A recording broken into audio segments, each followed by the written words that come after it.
everyone. Welcome to Race Day Live on SupercrossLive.com. We're here at the Roczen Center in beautiful Toronto, Canada. It is round 10 of the 2016 Monster Energy AMA Supercross and FIM World Championship. I'm your host, Andy Boyer. Joining me as always is Jim Hollywood Holly and 1997 Monster Energy Supercross champion, Jeff Emig. Welcome to the show, guys. Thanks, Andy. It's good to be here. I mean, I always like coming to Canada. You know, last year, Jeff, we didn't get a chance to come up here, but this year, 2016, we're back here at the Rogers Center, and I've always liked this track. Yeah, the dirt is quite a bit different here, but we have a great track. First round of untimed qualifying or untimed practice is on the track right now, and so lots of great storylines. Well, Jeff, we're halfway through the championship, a little over halfway through, but let's kind of go back and rewind in some of the biggest storylines. What was the biggest standout to you in the 450 class? Well, hold on. Before we get started, I want to know why I don't have one of these souvenir mugs right here. Put some of the Monster Energy. What's that orange flavor you got going right there? Oh, it's good. It's the sugar-free one. So, man, you'd think I come on the show, I could at least get a cup. So.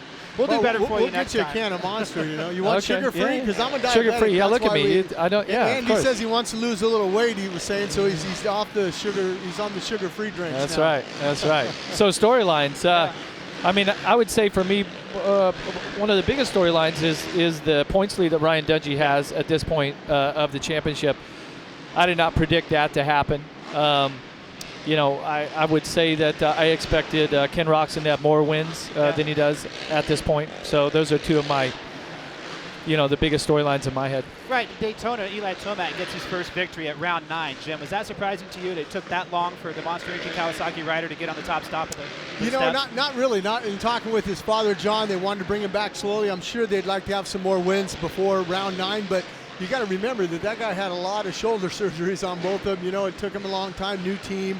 Jeff, you know what that's like. You know, when you change the team, you just want to get yourself familiar. But I look for him to build on that win last weekend in Daytona and see if he can, you know, get a win here and back it up here in a dome. We're going to have a lot of ruts here tonight, so Eli likes the ruts, and the key is, and Jeff, you know as well as I do, I hear you on Fox Sports 1, you always talk about it, the key is the starts, and Eli Tomac got the starts last week. Yeah, the start is critical, but I mean, I look back to 1996 when I moved to factory Kawasaki like Eli Tomac has done. It took him 9 races to win. It took me 14. So he was ahead of the curve that I was on. But it is interesting that he's racing against the reigning champion, the points leader Ryan Dungey, who is now working his way into the record books and being talked about in that group of names like Jeremy McGrath, who I would have raced against back in the 90s, who won the 13 straight to start out the 96 season. Dungey is on an incredible streak of his own right now, where he has 25 straight podiums. Yeah. And he's tied with Chad Reed for all-time podium streak, and he could break it here tonight. And you mentioned that, you know, you got to go back. I look back at some of the stats, and you look at Chad Reed, 25 podiums, but there were some thirds in there, and something with Dungey doesn't have. He doesn't have a third. It's either first or second this year. There's been, well, this year, of course, yeah. It's been an incredible run that Dungey's on. So all of the Kawasaki fans out there, they really have to be hopeful of what Eli Tomac's future is now that he has that win. Tomac has shown us that he's the type of rider that once he gets that win, he can start clicking them off and do what he did last year at the end of the championship, get some wins. So. Right. Another exciting thing about the series is the 250 East kicked off in Atlanta. They've had 2 rounds, Atlanta and then Daytona, and what a race that was last weekend. Malcolm Stewart got up front, but he couldn't hold on to it. But let's go ahead and take a look at the highlights of the 250 class at Daytona last weekend. Round 2, the 250 East Supercross Championship took place at the World Center of Racing, Daytona International Speedway. As the gate dropped and the race got underway, the start would be a big key for Malcolm Stewart, who got the early lead. He'd be followed by Jeremy Martin, number 6 on the Yamaha. These two would go at it. Track position would be key. Malcolm would hold it for quite a while. Yeah, he sure did. He held it a lot longer than I thought he would with the pressure of Jeremy Martin. And, you know, kudos to Malcolm. Great ride tonight. Watch him right there, just muscling his way to keep the lead. Just when you thought Martin was going to block him out, Davalos right there in tow. Well, not only would Davalos close in, but so would Hill. And the attacks just kept coming on Malcolm Stewart, and there's Hill on the 36. That move right there, that mistake by Justin Hill was a game changer for me. I think if he would have gotten past those two guys, I think he would have been the winner. Instead, he fell back behind Davalos briefly. He would eventually get back around him, and then the battle would continue at the front. But watch Martin through this section. Would not Gets be the drive denied. over the triple, takes the lead right in front of the main straightaway here at Daytona International Speedway, and the fans came alive. But that was with just about 2 laps to go. Stewart had held on for quite a while, and then eventually, here came the rest of them. Hill would start to attack the 50. Malcolm Stewart cuts over to try to block the inside, but Hill would go by and take a look over his shoulder and see the number 50, and notice Davalos still hanging in there in 4th. Martin would make his run, and the series points leader would have some issues there, but bigger issues for Stewart. Yeah, he stalls it right before the finish line here for 3rd place position and winds up 4th. The win would go to Martin. Davalos would hold on to the points lead at the conclusion of round 2 of the East. And of course, if you win here at Daytona, you celebrate with a good smoky burnout. Hill would take 2nd, Davalos would take 3rd.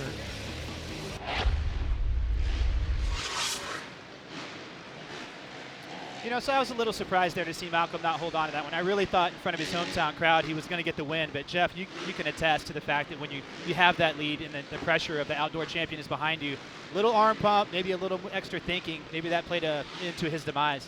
Yeah, Malcolm looked a little gassed there at the end of the race, especially on that last section, that corner down towards NASCAR Turn 4. He goes wide and then violently cuts back over, right, which looked unintentional. It just looked like he made a mistake, and it looked, like he got a little bit tired at that point.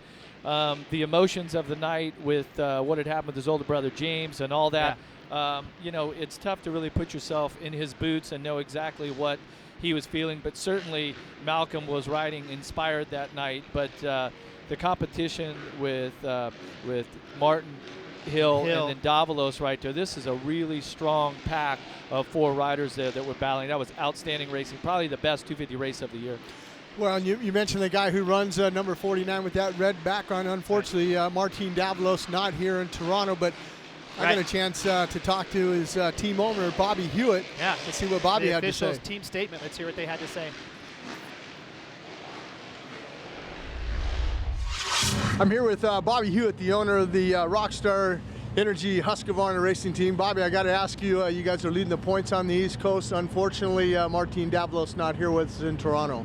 Yeah, this week's been a tough week for us. We had Christoph earlier this week, and practicing, went down, chipped his C3, and so it's not bad, but the doctor said that he need to take 7 to 10 days to let it, make sure it secures where it's at and it doesn't move around. And then Davalos had some family issues that he needed to take care of, and all of his family's there with him in Florida, so should have both the guys back by next week. Your other rider, Jason Anderson, last weekend in Daytona, another 4th. I mean, I go back a couple weeks ago in Atlanta, he kind of broke that streak of finishing 4th, got a 3rd, but another 4th for him. How's he doing?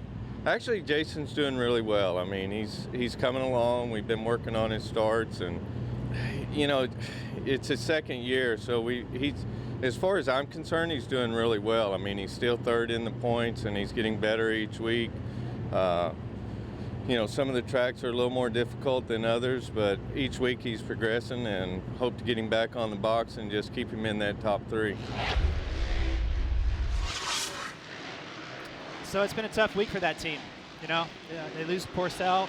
Martin Davalos has some family issues, can't make it to the race, and the races are going to go on. So unfortunate. Yeah, that's going to be damaging for Davalos in the points chase. But when you look at the 450 class, the fact that Jason Anderson comes out and destroys the competition in round 1, takes the lead on lap 13, leads the last 7 laps. He looked outstanding, and he has really struggled to be up front since then. And, this season, to me, the start, once again, is so important. Other than the race in Atlanta where Dungey took the lead on the last lap, you know, every other winner has led 19 or 20 laps. So the start's that important. But Anderson was able to come through the pack and win that opener. So you really thought, okay, he's as fit as ever, fast as ever, but just hasn't found that magic that he had at round 1. So I know that all the guys at Husqvarna and Rockstar Energy are hoping that he gets his starts better, that he becomes a player for the win, because I mean he's won before, so he certainly can do it again yet this season. Right, I agree. And he had a good run last weekend at Daytona, a 4th place finish at round 9. That was a pretty spectacular race, but once again, you know, the guy that got out front early won the thing. Let's go back and take a look at the 450 highlights from last weekend.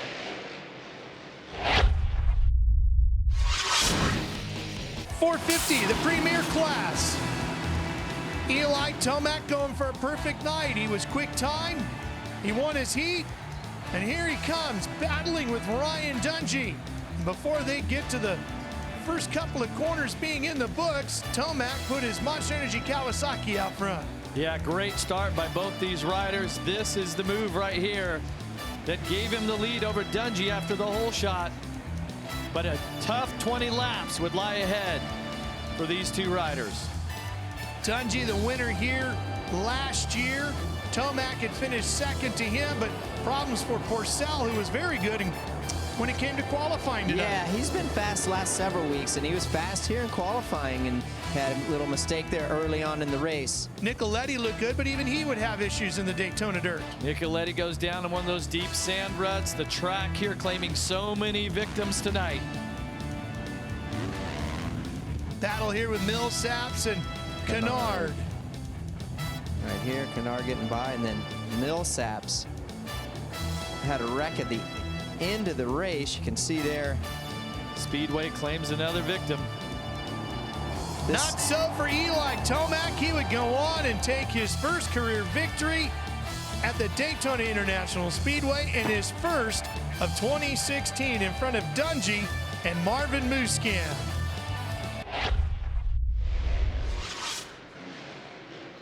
So Eli went out and got the job done, you know, and it was tough. He had to fight for it the whole 20 laps. Dungey was right there, and he had to deal with a lot of pressure. Yeah, I mean, Tomac basically, other than not getting the actual hole shot, he basically had a perfect day. Right. And we've seen that happen quite a bit this year. You know, Dungey's had some perfect days and things out there, and where a guy's really dialed in that way. The thing with Tomac is that he can be streaky, but that also means that he can get on a roll and he can win some races, and then he seems to drop a race here or there. So nobody is capable, shown that they can be as consistent as Dungey throughout his career. Dungey's always been pretty level, consistent, but the problem is this last year and a half is he's consistently the best. And fast. And so, that's, you know, the best riders in the history of the sport, the riders with the most wins, that's what it takes. And so that's going to be a tough combination to beat. I do think that Marvin Musquin on the Red Bull KTM is also a rider that is coming into his own and has some belief now. Fitness-wise, I mean, he seems to be there, right? Yeah. He trains with Anderson and Dungey on a weekly basis, and I think that Musquin has the desire, the talent, the speed, everything that it takes to become a player in this class. You know, when I went back and I was watching the Daytona, you know, the thing that I looked at is when he came out and Eli Tomac and won his heat race, he got to start. You could just see right there, I said, this is his night. I mean, he's feeling it, and you saw a different Eli Tomac as far as his aggressiveness, the way his position was on the bike when he came off the start. I mean, he wanted that win. That was the first Daytona win for him in his career. Yeah, it's a big moment to win in the World Center of Racing and all that. It's just different. It's got that extra little special, facet of it. But for Monster Energy Kawasaki and the team, this signifies all this hard work that they've been doing since Eli joined the team, trying to get the rider comfortable. I mean, it's crazy how difficult it seems at times, and then when you win, it seems so easy. Right. But yet there's so much hard work that goes into it, and trying to get everything, the rider and the machine, to fit just perfectly together. And so congratulations to them. I'm sure that that won't be the last win this year. No, I don't think so. You know, we were able to talk to him today, and he kind of has that little sparkle in his eye, bigger smile, you know, a little pep in his step. And we talked to him, set him down for an interview, and see if he could keep the momentum up for Toronto. Here's what he had to say. You're the big winner last weekend. Man, there ain't nothing better than winning, huh? There's not, and it's something I've been looking for a while. We're 9 rounds in now, so it was something I needed. So went out there, got it done. This was feeling good there all day. Yeah. And it just that momentum carried into the night for me because I had a good practice and a good heat race, and I was like, all right, I'm gonna bring it in the main, and we made it happen. Well, talk about carrying that momentum and that mindset to this race. This is, you know, we're cold right now. We're in Canada. This is round 10. We're back in a dome. How do you keep that momentum from that win and your confidence to go out and do it again? I mean, I guess it's just telling yourself that you can do it, you know, because when you haven't done it yet, you're kind of questioning yourself, you know, like, can I be better myself? Can the motorcycle be better? And at least last week I proved that we can get it done. So. Yeah, Daytona's a little bit outdoory and different, but at the same time, it's still a little bit of Supercross. So I think we'll be able to bring something here tonight.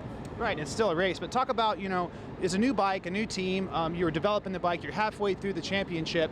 But you can move up in the points a lot. You got 9 more rounds to go. What are your thoughts on moving up into second in the championship? That is my goal right now is trying to get to second. So that's definitely somewhat realistic. Where first is so far out, you can't even think about that. So that's my goal right now. Yeah. Yep, is get to second. Cool. Well, congratulations on your win last weekend. Good luck tonight in Toronto. All right, thanks, guys.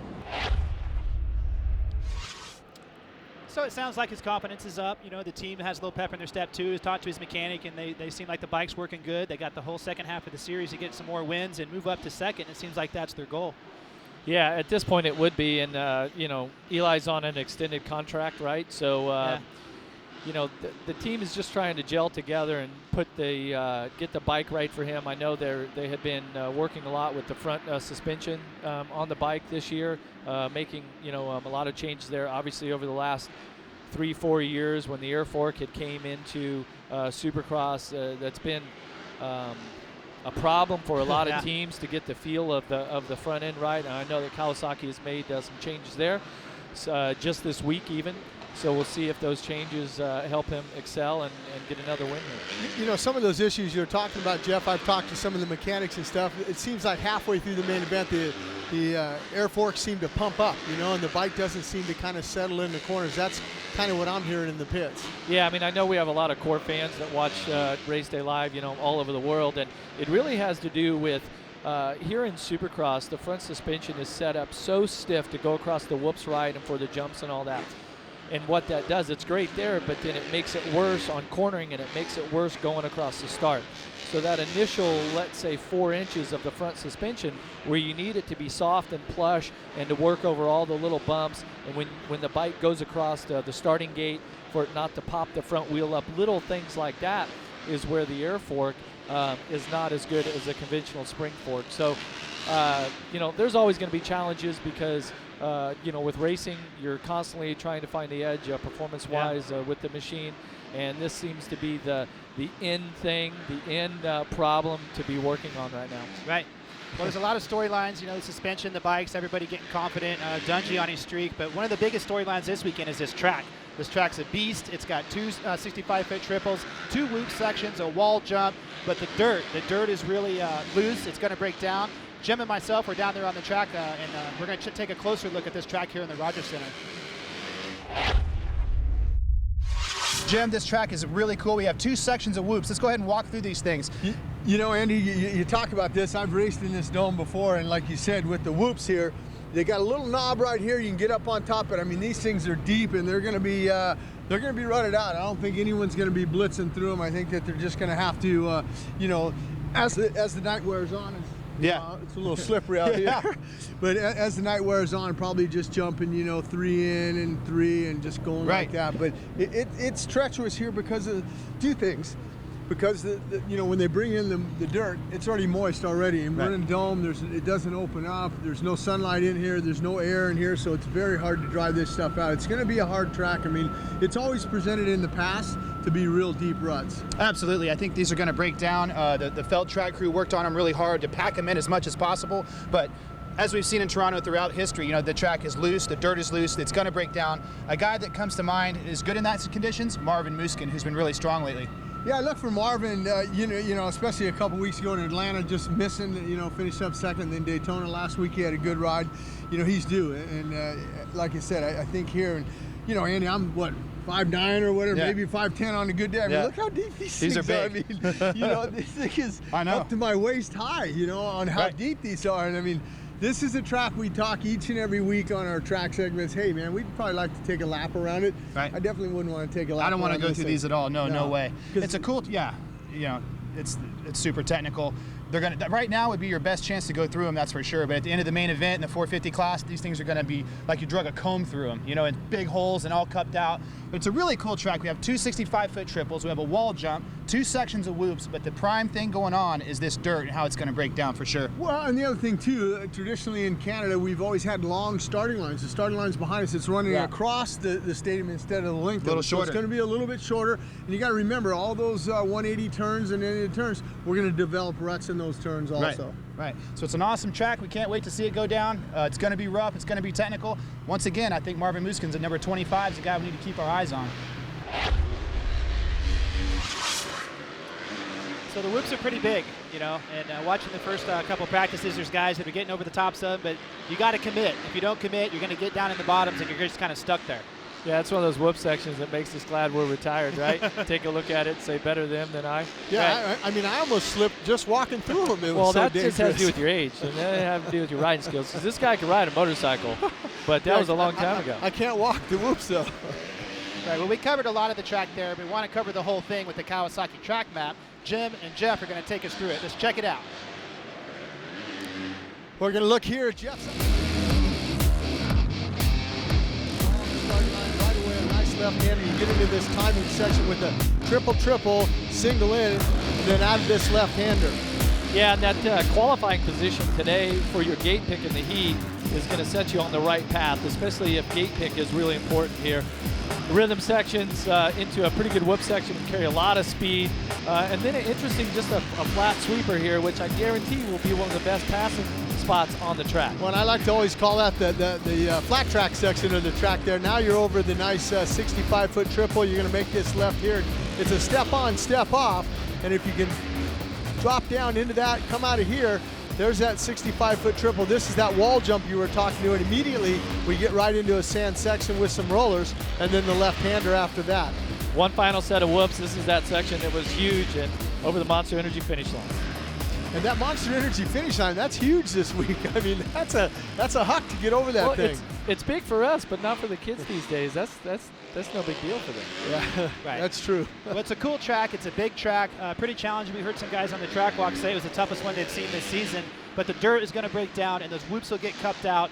And I think the guys that are the most consistent with their laps, you know, that take their time, don't push the issue, guys like Marvin Musquin. I'm going to talk about him a lot today. I think he's primed to strike. Yeah, and I think on this type of soil here tonight, like we talked about, this soil, it's hard packed now, but then it breaks down in spots. So there's going to be some hard, slippery spots, some other spots where that loose dirt starts to build up.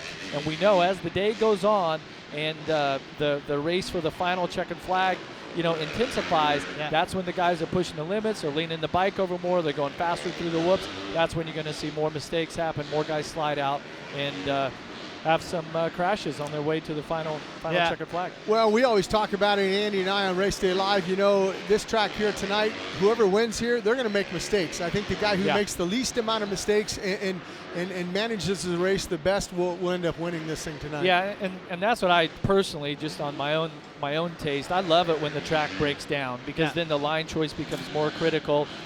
You know, a rider's skill becomes more critical, fitness becomes more critical. But I want to see, just for entertainment purposes, we're more on FS1 and FS2 and the Fox networks, is I want to see the best guy make mistakes, because then it usually tightens the race up, and obviously then it's more exciting for all of us. Well, we're kind of talking about some bench racing here. If we're going to talk about bench racing, we're going to talk about fantasy. It's time for the Rocky Mountain ATV NC fantasy segment. Let's get into it.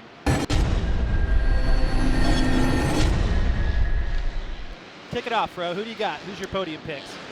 Podium picks, I really feel that it'll be the same as last week. I don't know if the order will be the same, but I think Tomac, Musquin, and Dungey. Right. I think that Roczen obviously should be considered. His problem lately is his starts have been all over the place. And I just don't think with the type of field that we have, I don't think that Roczen is that much better than those three guys to where that with a bad start he'd be able to work his way into the top three, but we'll see. You know, I think that, I don't know, I'm a little concerned about Eli's starts here, you know, with the shorter starting line. If he doesn't get the jump out of the gate, like you had talked about, the front end, you know, if it comes over the gate, if it doesn't get down. But I could, you know, you could easily put an Austrian podium up there. You could have, you know, Marvin for the win, Dungey second, Anderson for third. I mean, that's feasible too. Well, that's the problem with the guys like Tomac, Roczen, and Anderson. All three of them have wins this year, but they're so inconsistent with their starts. Yeah. And so really at this time you got to look at what are the guys that are the most consistent. That's your safest bet for the Rocky Mountain Fantasy SX. Right. That's where I'd go. I think I'm looking at Jason Anderson this weekend. We talked to Bobby Hewitt and said they've been working on their starts. I was like, hey, at Monster Cup, he won a truck for getting all 3 hole shots. What happened? Yeah. He explained, you know, his technique had gotten off. I'll tell you what happened. He got the truck. Yeah. There's no more truck. There's so no is that Toyota what Bobby's Tundra. got to do is say, hey, you get a hole shot, I'll give you another buy truck. You. Maybe you could buy him like a Ferrari or something if he hole shots all 17 main events. That'd be a nice incentive. It only costs you $150K as a team owner. If I was a team owner, I would say, okay, for $150,000, and my rider would hole shot every main event of the Monster Energy Supercross Championship, I would take that bet. I would do it. You just gave me an idea. I think me and you should come out of retirement if someone's going to offer us a I Ferrari. Could do that. I could do that. Now, the other 19 and a half laps might be a little bit rough. But the hole shot, I don't know. I feel like I could do that. Yeah, I think Anderson's going to get the job done. It's, you know, here's the top picks right there. Of course, Dungey, Tomac, Roczen, Anderson, and Seeley. Seeley jumping into 5th there. See, I can't understand why these, I mean, we have, what, 50, 60,000 people that are playing RM Fantasy SX, and nowhere in that top 5 was Marvin Musquin. Right. Yeah. I know. He needs to be, I think, in my opinion. But it's not catching on yet. But he could go ahead, Jim. Well, the thing that I like is we're seeing some of the points now. Look at it. Tied. Top 3 are tied there. And 4th place is only two points behind. I don't see A. Boyer in there. We're not allowed Hollywood. to play. I don't see that anywhere in the top 10. Those guys are all but battling. if you're top 10 out of, like I said, I think there's 60,000. Yeah, even plus. I think there's even more now. That's pretty good. Yeah. Well, the thing I was going to say is I like, I think the wild card pick, Justin Brayton, a 9th. He got a 9th last weekend in Daytona. That's feasible. I think that's a good, solid pick for a wild card for Justin Brayton. Yeah, the wild card's all over the place. Yeah. I mean, especially because, you know, there's kind of the you know, I know what I do is I group the guys that, okay, who are the guys that can be on the podium, the guys that can win, and then there's kind of a secondary group that, okay, these guys are going to finish anywhere from like 6th to 12th any given week, depending on their start. Right. Brayton is pretty good off of the start, so I would say that if he's been the most popular pick, I'd say he'll probably do a little better than that. Well, and the thing about it with the RM Fantasy picks is that wild card each week it's different. It could be 13th, it could be 14th, it could be 12th. So to me, that's one of the hardest picks to pick is that wild card. Yeah, right? and Ray Butts, they're one of the main guys there for Rocky Mountain. We talk each week about it, and I mean, he's supposed to be an expert, and I don't see his name on there anywhere. Well, we want to remind everybody to go to rmfantasysx.com, and we're going to do some more bench racing all day long, but it's been fun having Jeff Emig on, man. Thank you for joining us. It's always a pleasure. Good luck on your show tonight. I got to go do my second job. Yeah.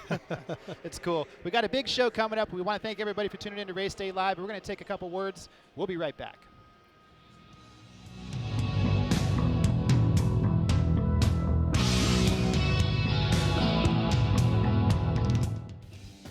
AMSOIL. Let nothing stand between you and a great day of riding. Protect your weekend. Choose AMSOIL synthetic lubricants for your bike and your truck. DC Shoes is proud to be the official footwear sponsor of 2016 Monster Energy Supercross. DC, defying convention since 1994. Check out our latest products at journeys.com. Motorcycle Mechanics Institute wants to give you a 2016 Kawasaki Terex 4LE side-by-side. Go to www.winthatride.com to enter for your chance to win. Oakley is proud to be the official eyewear sponsor of Monster Energy Supercross. Follow us at Oakley Motorsports and at Oakley on Instagram and Twitter. Sponsored by Yamaha. From world-leading motocross, supersport, and cruiser motorcycles to ATVs, side-by-sides, generators, and more, Yamaha revs your heart.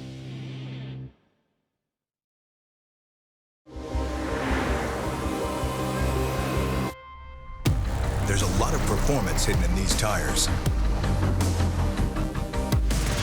These tires are insanely good.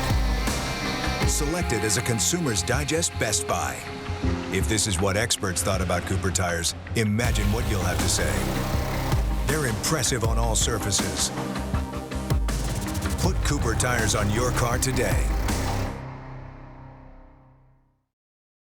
High RPM aggressive riding takes a toll on your engine. Extreme heat adds to the challenge. AMSOIL synthetic dirt bike oil synthetic base oils resist viscosity loss. The oil provides a protective film against wear to gears, bearings, and pistons. An extreme simulated start test and on-track testing with professional riders reveals AMSOIL synthetic dirt bike oil delivers bulletproof wear protection. AMSOIL synthetic dirt bike oil. Out front performance.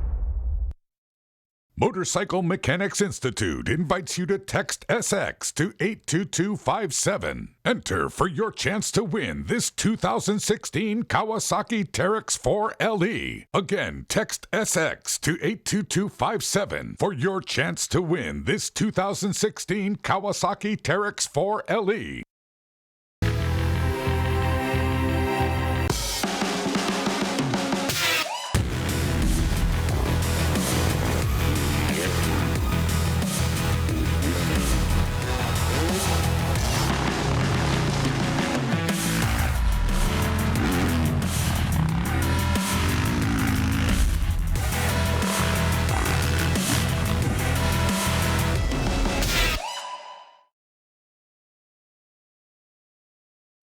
What's up, guys? Chase here at Rocky Mountain ATVMC, and it is time for Fantasy Supercross. If you played Fantasy Supercross last year, the gameplay for this year is going to feel very similar. However, we have made some big changes to scoring that we think you guys are going to love. For 2016, we'll be giving away over $100,000 in prizes. Our grand prize will be the all-new 2016 Toyota Tacoma. We also have a brand new Race Prep KX450F and a KX250F for our first and second place winners. We have got a ton of other prizes that we're going to be giving away as well. We've also got weekly prizes for our top 10 winners, so if you get a late start to the season, it's not a big deal. You will still have plenty of chances to win. To start playing, simply go to www.rmfantasysx.com and create an account. RM Fantasy SX is fun, it is easy to play, and it makes Monster Energy Supercross even more exciting, so make sure you sign up and start today.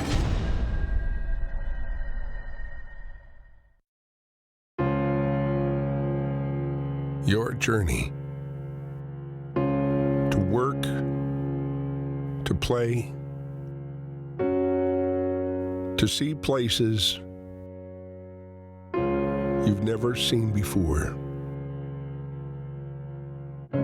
It's not where you're riding, it's who you're riding with.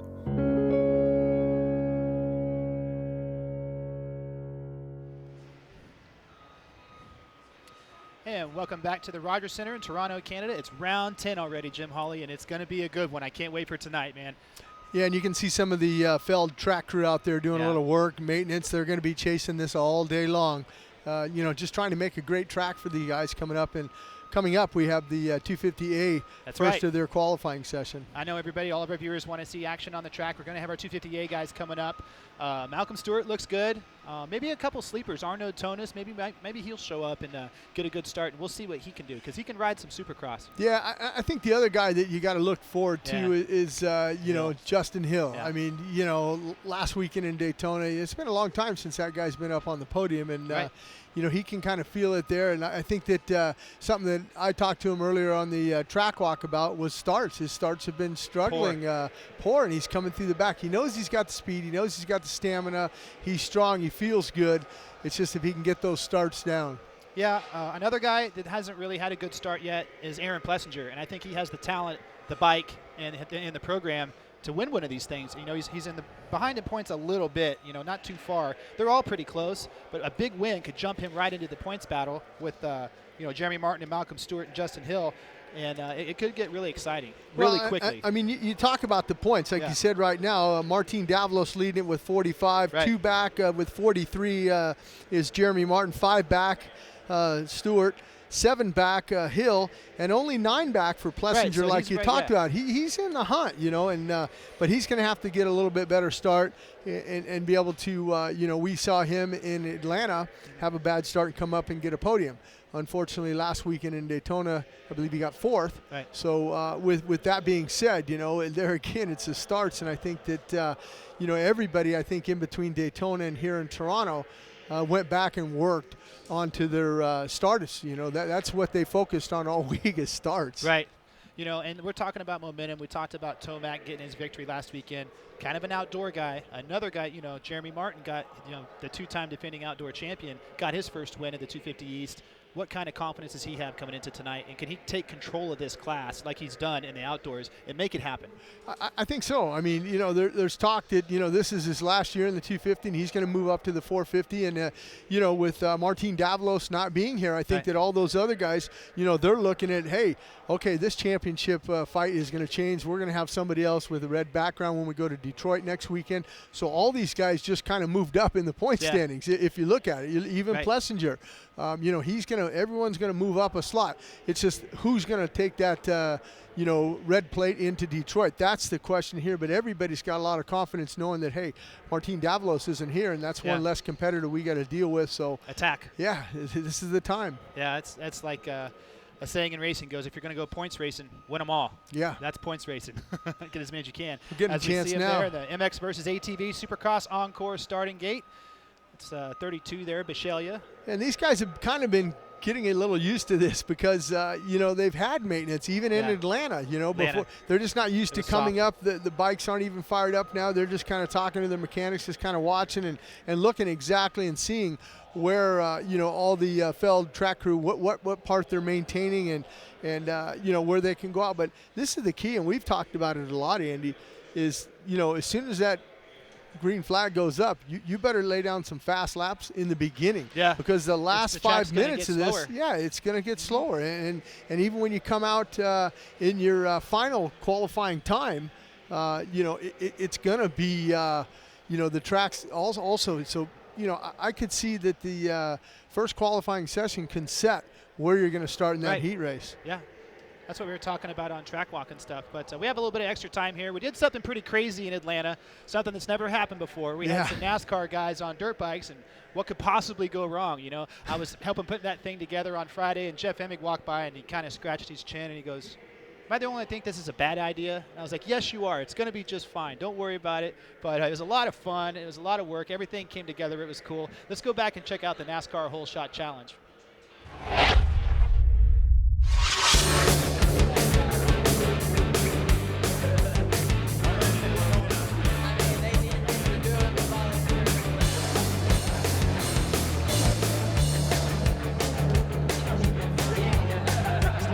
How about that? Your guy almost he looked good. There you are on Todd Dillon's bike there. Danica Patrick got to hold up the 32nd board there, and Jimmy Johnson. Look at the wheelie by my guy. Yeah, they're good. Jimmy Johnson got to pull the start line. There's Danica with the 32nd board. You know, these guys, look at my guy Biffle, man. He's out there. I think he said he missed a shift and he backed off, but your brother Clint, man, he didn't let off.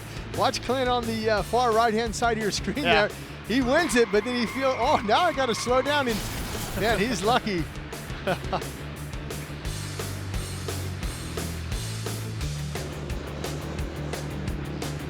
Danica Patrick riding off with her boyfriend. He was the real winner, I think. Well, and the winner was the Asterix Mobile Medical Unit. Oakley donated $1,500 for that whole shot. So very cool for Oakley to jump on board. But there we go. Got the 250A qualifying number 1 on track here inside the Rogers Center in Toronto. And formerly the Sky Dome back in 1989. That's when this venue first opened up, home of the Toronto Blue Jays. Yeah. Plessinger there, and looks like Tonis We're going to have Plessinger on the show here, we hope, today. Come and join us after about 35, 45 minutes. We're going to have him on, so that's going to be fun. One of the bright young talents in our sports, got a big future ahead of him.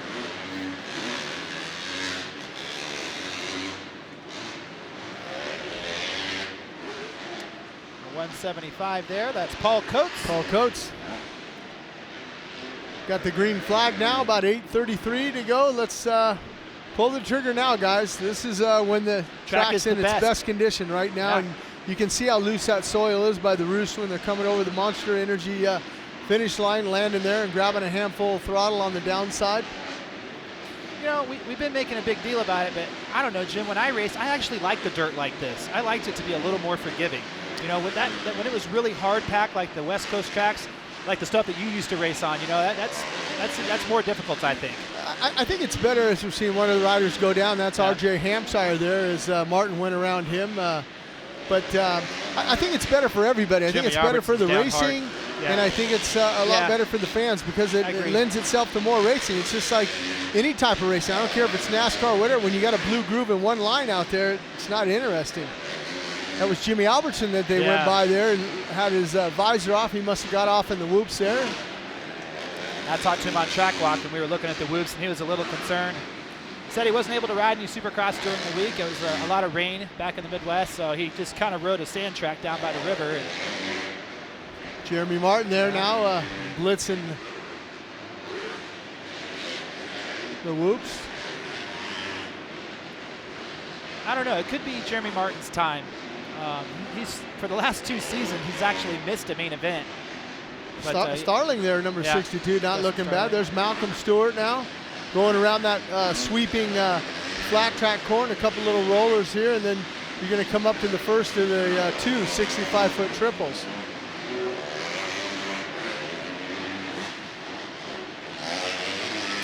Like we were saying about Martin, you know, I think there's Tonis down in the corner there, I'm surprised at how many guys have been down already, you know, in this first couple laps of this first qualifying session for the A guys. We've already seen Tonis down, Hampshire, Jimmy Albertson. Yeah. Uncharacteristic of these A guys. In the early going, it is Malcolm Stewart jumping to the top of the board. I'm not too surprised with that. He's been the fastest in qualifying so far since the 250 East has kicked off. He's ready to win one, you know. Oh, Malcolm is. That one right now, you talk weekend. about it. Malcolm setting the setting it out there with a 57.2 and a 57.8 for Jeremy Martin. Justin Hill a 57.9, and they're going to come in and maybe make some changes on the motorcycle. You'll see a lot of guys kind of. Actually, I'm surprised at a lot of guys going around the whoops and top guys, Andy. Yeah. You know me and those whoops. I don't like that. I saw him doing that earlier, and I was like, Jim's not going to be pleased. They're going around the whoops, but I can't blame him. Those things are huge. Well, the thing about it is, you know, we got a chance to watch the 450 in their free practice. They got a lot more power to get across there. These 250s, they don't have the power like the 450s. It's a lot harder to get through a set of whoops, blitz them on a 250 than it is a 450. Get a chance to look there, 201. Cedric Saboris. Yeah, he looked good. French rider out of France, I believe. Yeah. You know, I was talking to the guys on Track Walk, Jim, and they said they actually shift up twice out of the corner, 4th gear across those whoops. Yeah, you got to get them. Watching Malcolm Stewart go around him right now and then cut back in, and you know, they're just kind of saving their energy. They know they got a long night ahead of them, and those whoops are going to take out a lot of energy today. As we're watching Malcolm, triples in, triples again. Yeah, that's the key right there. Triple, triple, single as you go into that left-hander. Triple out of there and triple again, and then another double as you fall. Now this is coming into the whoops right here. Let's see Malcolm. He goes to the far right-hand side there. Downshift for this double. You'll see him do that. There you go. And then he downshifts into second for the corner. Looks like a pretty good lap, Jim. Yeah, no, let's see if he can better that 57.2. He looks like he's on a heater right now as he's coming over to the second of the 65-foot triples. And this is an interesting section. That's that wall jump. He jumps into the sand and carries that momentum through the sand, makes that left-hander, and here's the second set of whoops. This is a good lap. Justin Hill jumps up to the top. Let's see if it holds up. Yeah, Malcolm bettered his time of 56.8 for him, but up top of 55.9 for Justin Hill. Almost a second faster. Yeah. So Hill looks tough. He looks like, you know, he's ready to get one of these. It's like you said, Jim, it's been a long time since he's been on the podium, but he's capable. As in our screen right there, Shane McGrath had a tough go of it so far. Yeah, and you know, I'm not so sure if that's because of, you know, he had that wrist injury that was coming back from that. He didn't have the the practice and testing that probably he'd like to. Now we're getting a chance to look at Hill right now, number 36. Do a lap with Hills. Big whip.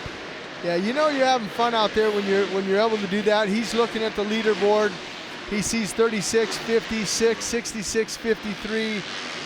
53 is Tyler Bowers in that fifth, so he's out there having a little bit of fun. Now I think that if you're Justin Hill, so we're watching McElrath, now you want to move around. Just in case you don't get that good start, you're going to want to make some passing lanes and make them work for you. But I really like the layout of this track in Toronto. It just seems like it kind of flows. You know, I know last week in Daytona, a lot of the guys said it was kind of one line and back and forth, but this track seems to have a good flow to it. I agree, Jim. I was afraid it was going to be really fast when I saw the first pictures of the track and the computer illustrations, but with the ruts, with the softer dirt, it's got a good flow, but it's not too fast. Look at Jeremy jumping into the sand. Well, we got to keep our eye on the, here's Justin Hill. Obviously the fastest so far, 55.9. We'll go through the top 5. It's Justin Hill, Malcolm Stewart, Jeremy Martin, Arnaud Tonis, Tyler Bowers running out the top 5. It's good to see Tyler Bowers up there, in that top 5. He's been struggling a little bit this year. I'm not sure if he's not 100%. He had some health issues. Yeah. Him and Arnaud both with Epstein-Barr, and then Tyler with the back surgery. Justin Hill kind of give his mechanic a little sign signal. Yeah. We're good to go. Benny Bloss, the 2015 AMA Horizons winner from Loretta Lynn's. Yeah, Benny's sitting in 8th right now with a 59.3, so not a bad time for Benny. There's Bowers, 53 now.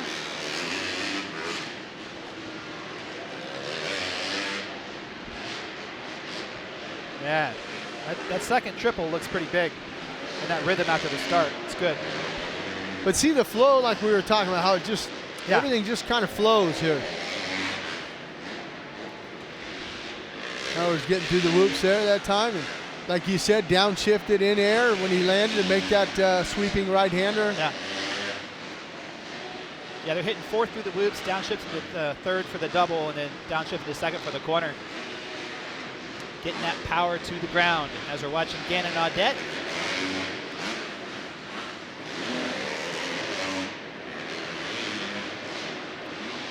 Bowers is on a heater here. We'll see if he jumps up, but looking pretty solid. Ooh. Yeah, 58.3. Let's see if he can better that time. Like you said earlier, Jim, that 55.9 by Hill, I don't think they're going to be able to beat that. The track's breaking down, and it actually, it gets slower. That kind of looks like that time will mean he'll get the first gate pick in that second heat race. I think it'll hold up unless, we've seen the Feld track crew do such a great job on preparing the track for the second qualifying time that, maybe, but I kind of doubt it. I don't know if they got the time to get in there and rework the whoops and all that. They do after all the qualifying sessions, as you see about 10 more seconds to go here in this Group A, first of the qualifying time. I'm going to kind of write some times down here. 1. Checkered flag is out. And unless Malcolm Stewart's out there on a heater right now, Justin Hill going to be our fastest qualifier so far.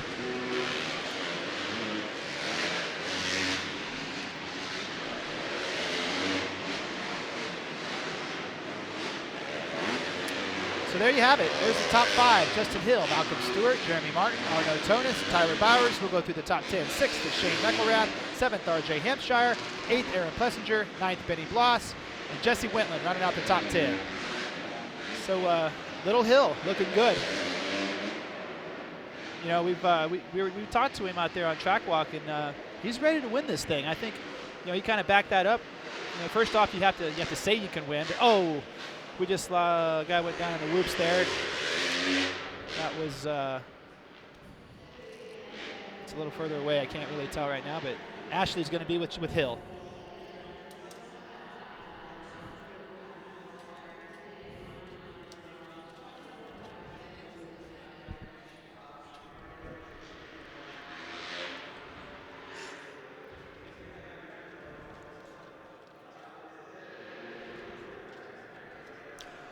Can you hear me now?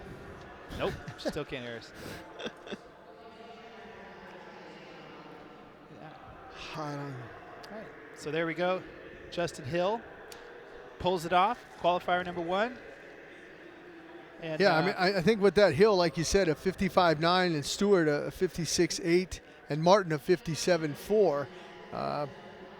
Yeah, I don't know. I think it's going to – I don't see it getting any faster in that second and final qualifying session.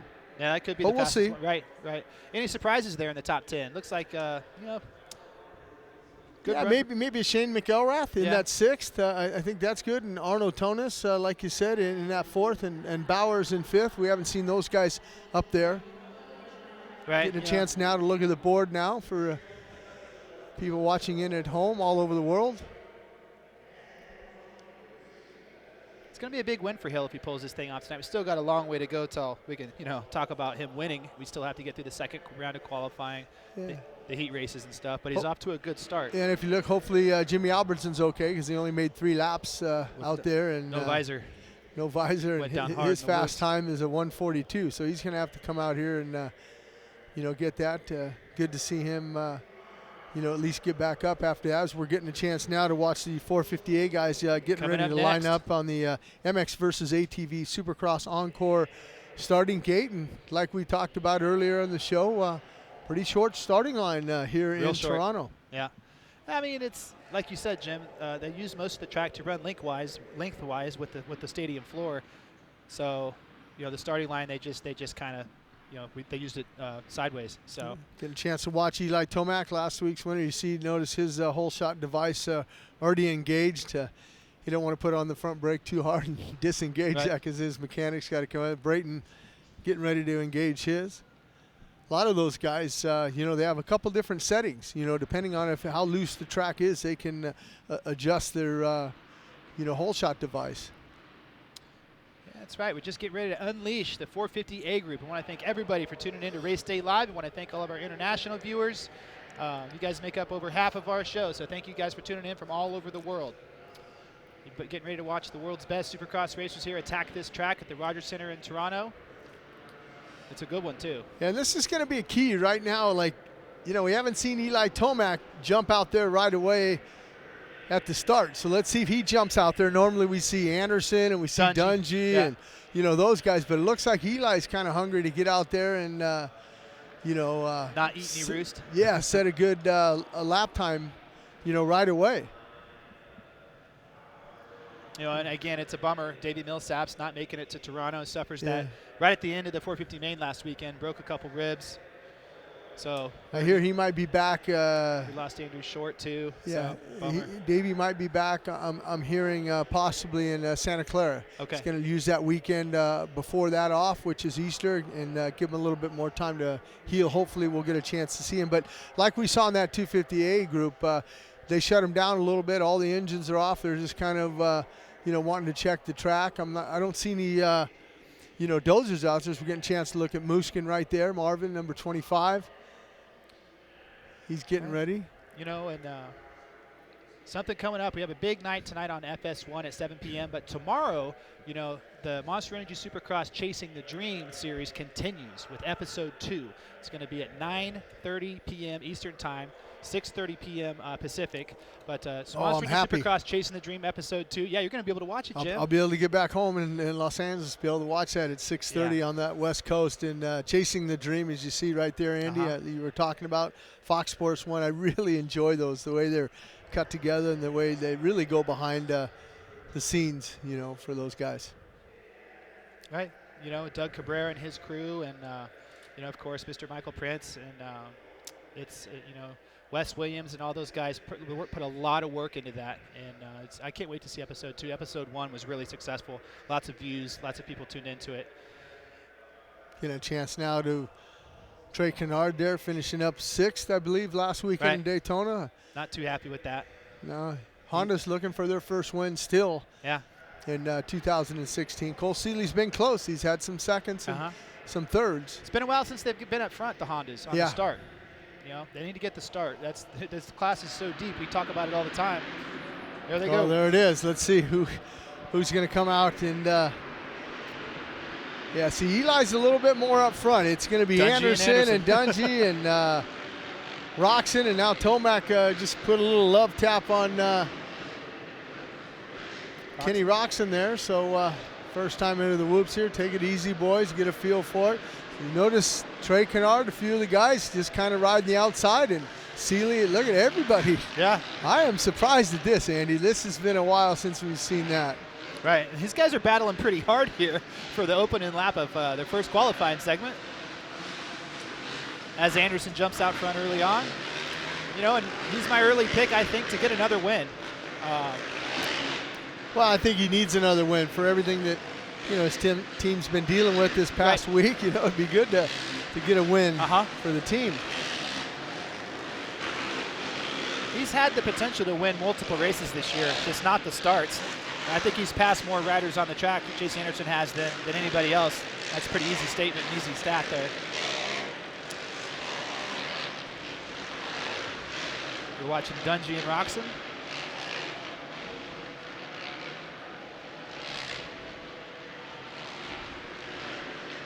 Yeah, nice start. You know, I mean, nice right-hand turn right there for Anderson. See what his time logs in at. You know, it's looking at the points. You know, Dungey's got a 39-point lead.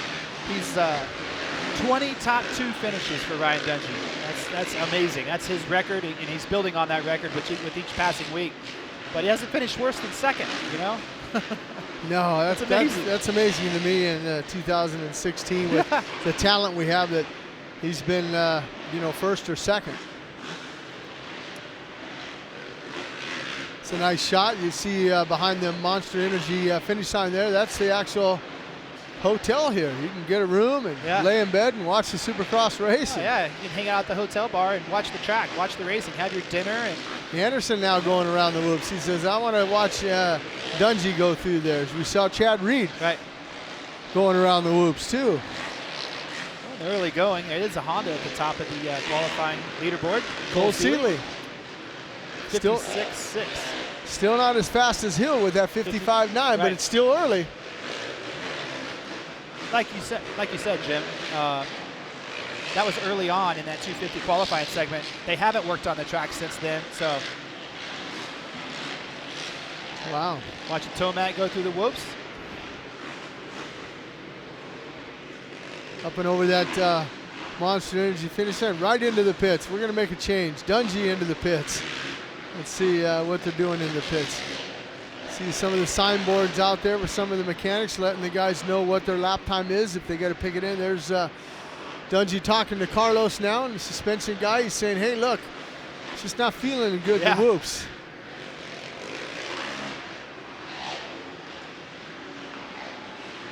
Yeah, everybody looks like they can do everything here. Nobody's doing anything different. Everybody's got all the combinations down. Get a chance to look at Vince Freezy.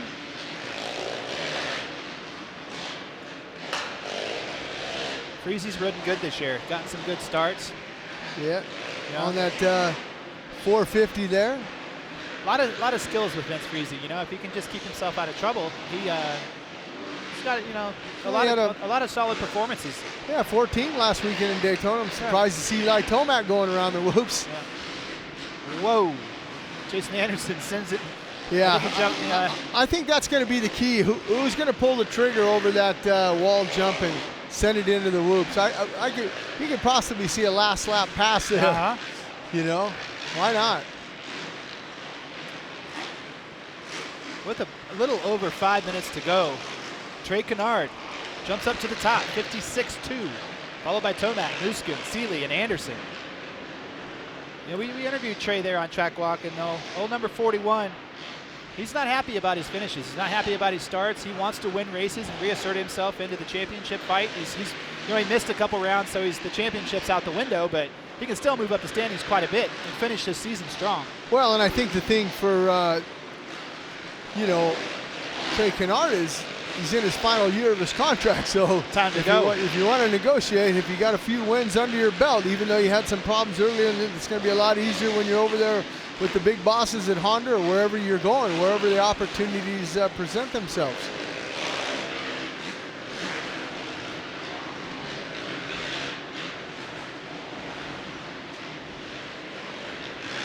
Right now, Kenny Roczen, though, with a 55.7. A little bit faster than Hill's time. Kenny Roczen, now Trey Canard. Yeah, Trey with right a 55.7 now. Now a 55.6 from Dungey. So whatever he changed when he went in and talked to Carlos, it worked. Now he wants to come and say, look, let's try going this way. That's what they're doing. And, you know, they're still, you got to remember, even though in that free practice, you know, they really don't get a chance. That free practice is kind of to learn the track or whatever, really not set the bike up. So they're still out there setting the bikes up as we're watching Marvin Muskin now come around the corner.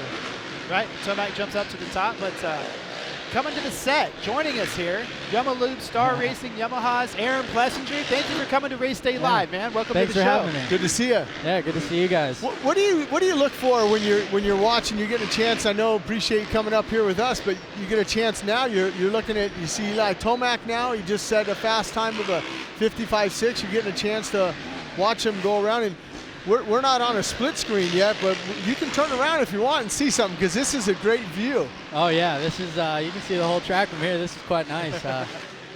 No, yeah, they're ripping out there, and they're now we got to turn you around, but every once in a while we can let you turn around, look and see what's going on. Well, we've talked a lot about the track already today, Aaron, but we've talked about the whoops especially. How are they? They look big. Are they pretty tough? Oh yeah, they're gnarly. I was having trouble getting through them, but no. We made a shock change to my bike that wasn't too great, but no, I still qualified 7th for now. So we're getting them down, and they're pretty massive tonight. Yeah. You know you have big whoops, and I'm sure you saw the 450 when half of the field goes around them on the first lap. You know that you got some big whoops to deal with tonight. Oh yeah, they're gnarly tonight. They build them really big, and hopefully we'll get ready for them tonight.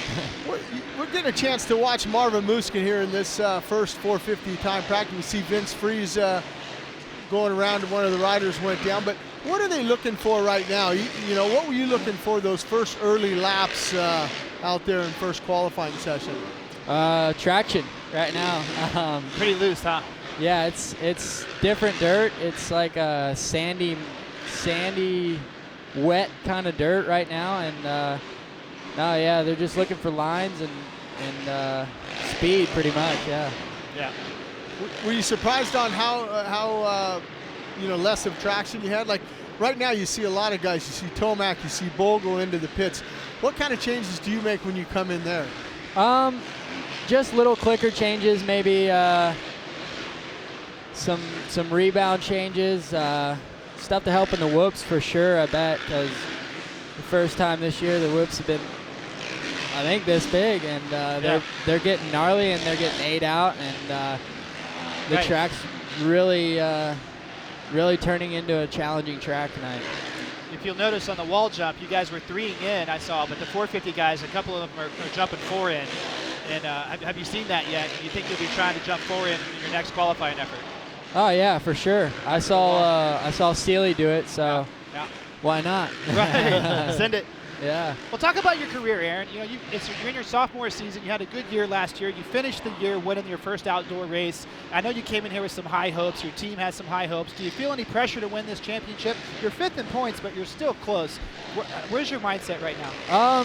Right now, yeah, the goal is to win the championship. I was kind of under the weather last weekend, so I tried to just salvage what I could, and yeah, last year went really great for me. I got a podium in Supercross, and I didn't think I was going to do that good, but went into outdoors feeling pretty good, and my season kind of got off to a slow start, and then I worked my way up to a win in the last round, but it was good. I got Rookie of the Year in MX and SX last year, so I couldn't be happier with it.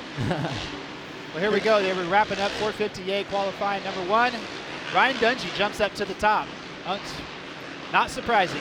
55.2 for him right there, and right behind him, Kenny Roczen with a 55.2 also, but Dungey just edges him out. There's Marvin Muskin, Eli Tomac, and Trey Canard, your top 5. Oh, yeah. Right. They're all looking good. Chad Reed down in 11th, right ahead of him, Weston Pike. Yeah, running out that top 10. But, you know, Dungey, wow. Just when we think Tomac's on a roll, maybe carrying some momentum, Dungey comes out, draws first blood. Not by much. You know, look at that, 55.2 for the first 3 guys. So you can throw a blanket over that right there. More than likely, not more than likely, but that's a possibility for the podium right there. That's a pretty strong podium, 1, 2, 3. Dungey, Roczen, Muskin. Oh, yeah. Marvin Muskin now jumps up to second. Right. Lurch is going to be down there to hear from Dungey and how he was able to be the fastest guy here in 450 qualifying number 1. We'll be heading down to the podium here very shortly. Muskin's due for a win. Right. That's what we've been talking about.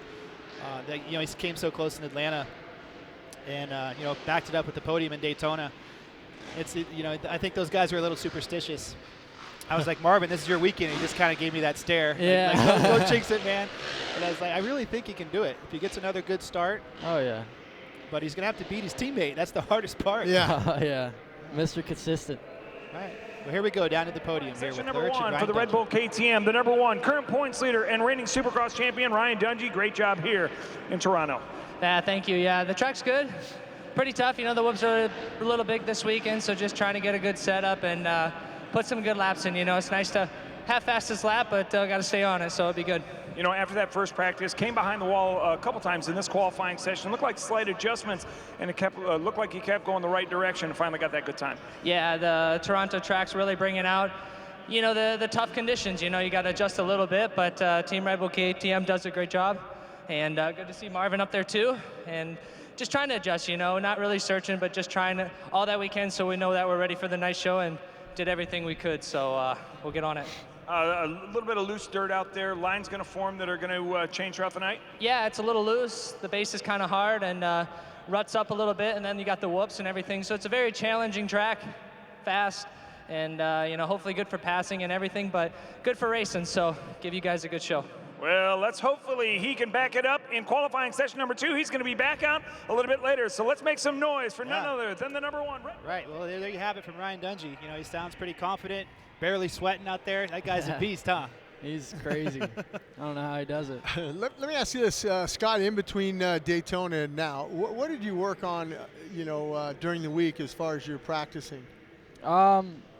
Actually, I didn't really get to ride this week. I'm feeling better, yeah. Yeah, I tried to get to feeling better, but now I just went to the track and worked on starts and whoops because I knew the whoops were going to be pretty big this weekend, and I did just sprint laps and tried to get my flow back down. But yeah, that's really all I worked on Wednesday and Thursday. Whoops.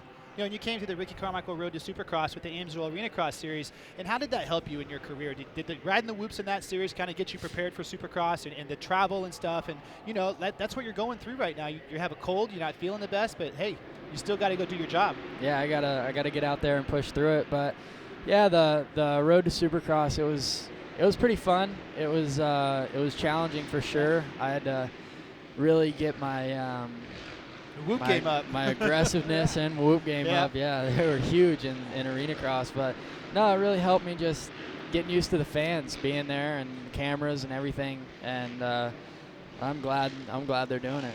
Right on. Well, we just had our 450A qualifying number 1 finish up, which means it's time for Rocky Mountain ATV Fantasy segment number 2.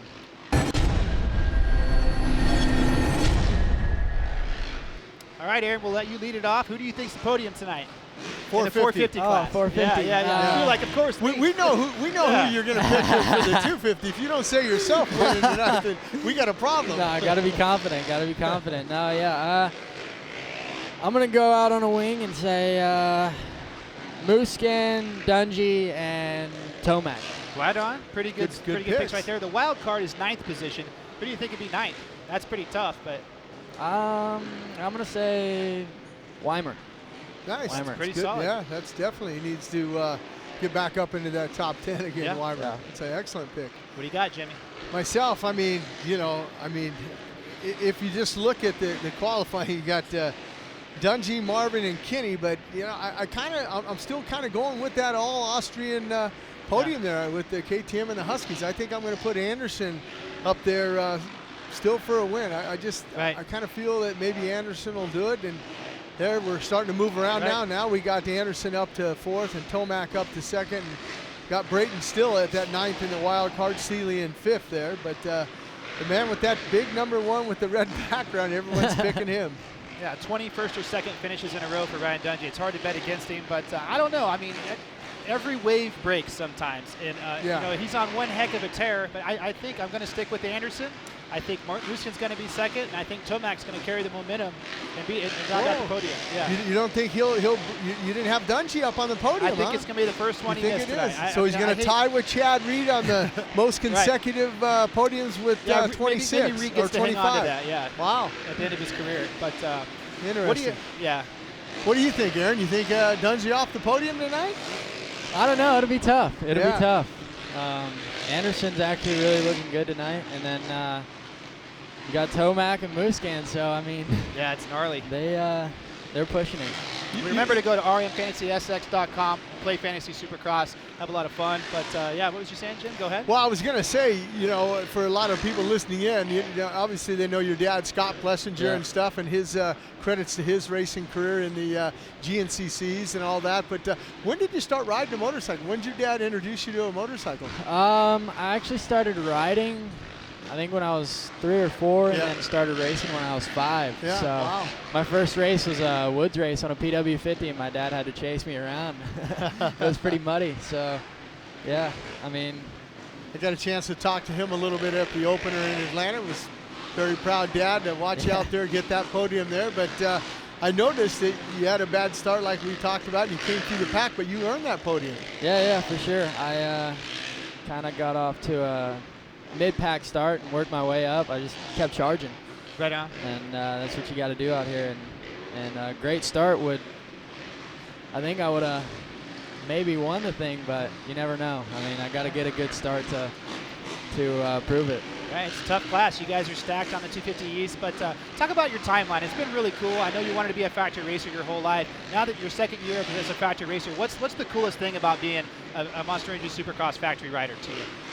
All the fans, pretty much. I love all the fans and the enthusiasm they come up with, and every time they come up and see you, and they're so stoked to see you, and they get a signed poster, and it makes their day, and I love it. I love making fans happy. Right. Well, I know you got to make the fans happy and go back to your autograph session. We want to thank you for coming on Race Day Live. I wish you luck tonight, man. Yeah, I want to see another win out of you tonight, man. This is your type of a track. It's going to get ruddy and nasty. Thank you guys for having me. All right, take care. Right. Well, 450B qualifying number 1's on the track right now. We're going to have a few words from our sponsors. Stay tuned. We'll be right back. The top tells us who's fastest in this particular Group B. Not unexpectedly so. Nick is. Great day of riding. Protect your weekend. Choose AMSOIL synthetic lubricants for your bike and your truck. DC Shoes is proud to be the official footwear sponsor of 2016 Monster Energy Supercross. DC, defying convention since 1994. Check out our latest products at journeys.com. Motorcycle Mechanics Institute wants to give you a 2016 Kawasaki Teryx 4LE side-by-side. Go to www.winthatride.com to enter for your chance to win. Oakley is proud to be the official eyewear sponsor of Monster Energy Supercross. Follow us at Oakley Motorsports and at Oakley on Instagram and Twitter.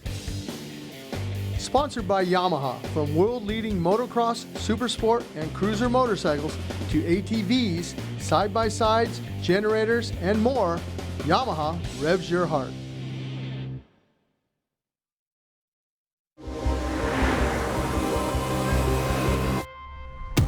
There's a lot of performance hidden in these tires.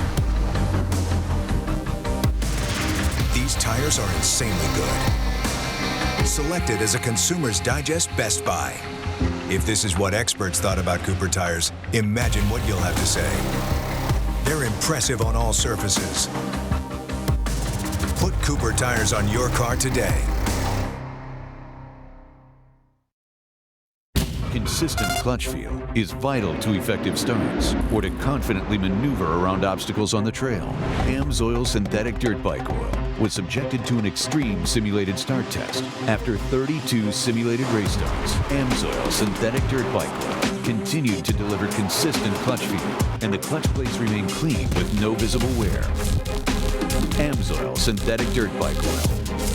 Out front performance.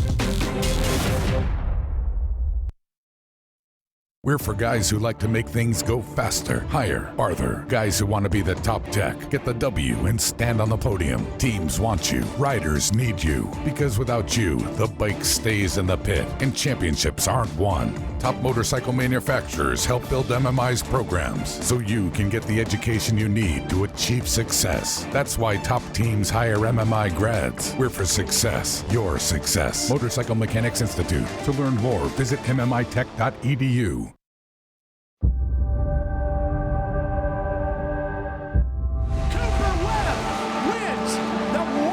Supercross Championship in 2015. I just woke up one day and it clicked, and I'm like, I'm not just going to be someone that rode a dirt bike and that tried. I'm going to become the best.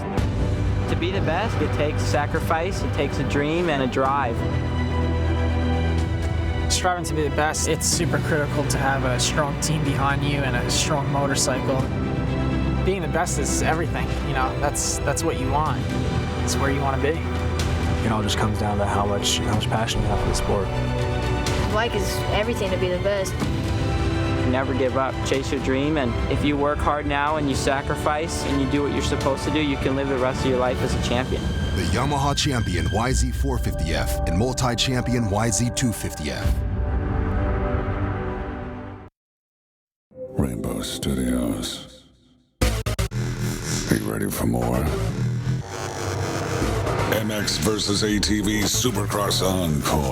The off-road legend returns with the next generation of graphics. Set yourself up with all new gear and bikes. Tear up the track in Outdoor Nationals and Waypoint races. Meet up and explore in Freeride. And for the first time ever, Rhythm Racing. Available now.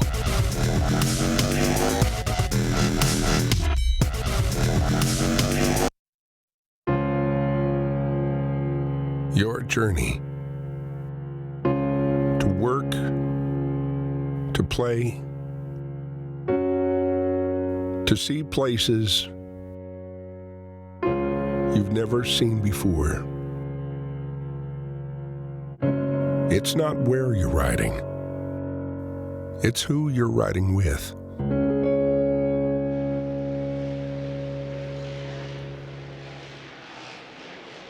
And welcome back to the Rogers Center in Toronto, Canada. It's round 10. 450B has got a little bit of time left in their qualifying session. And Jim Hawley, look who's back. Yeah, Nick Way, number 27 there, setting down the fast time in this B 450 at a 59.7 for him.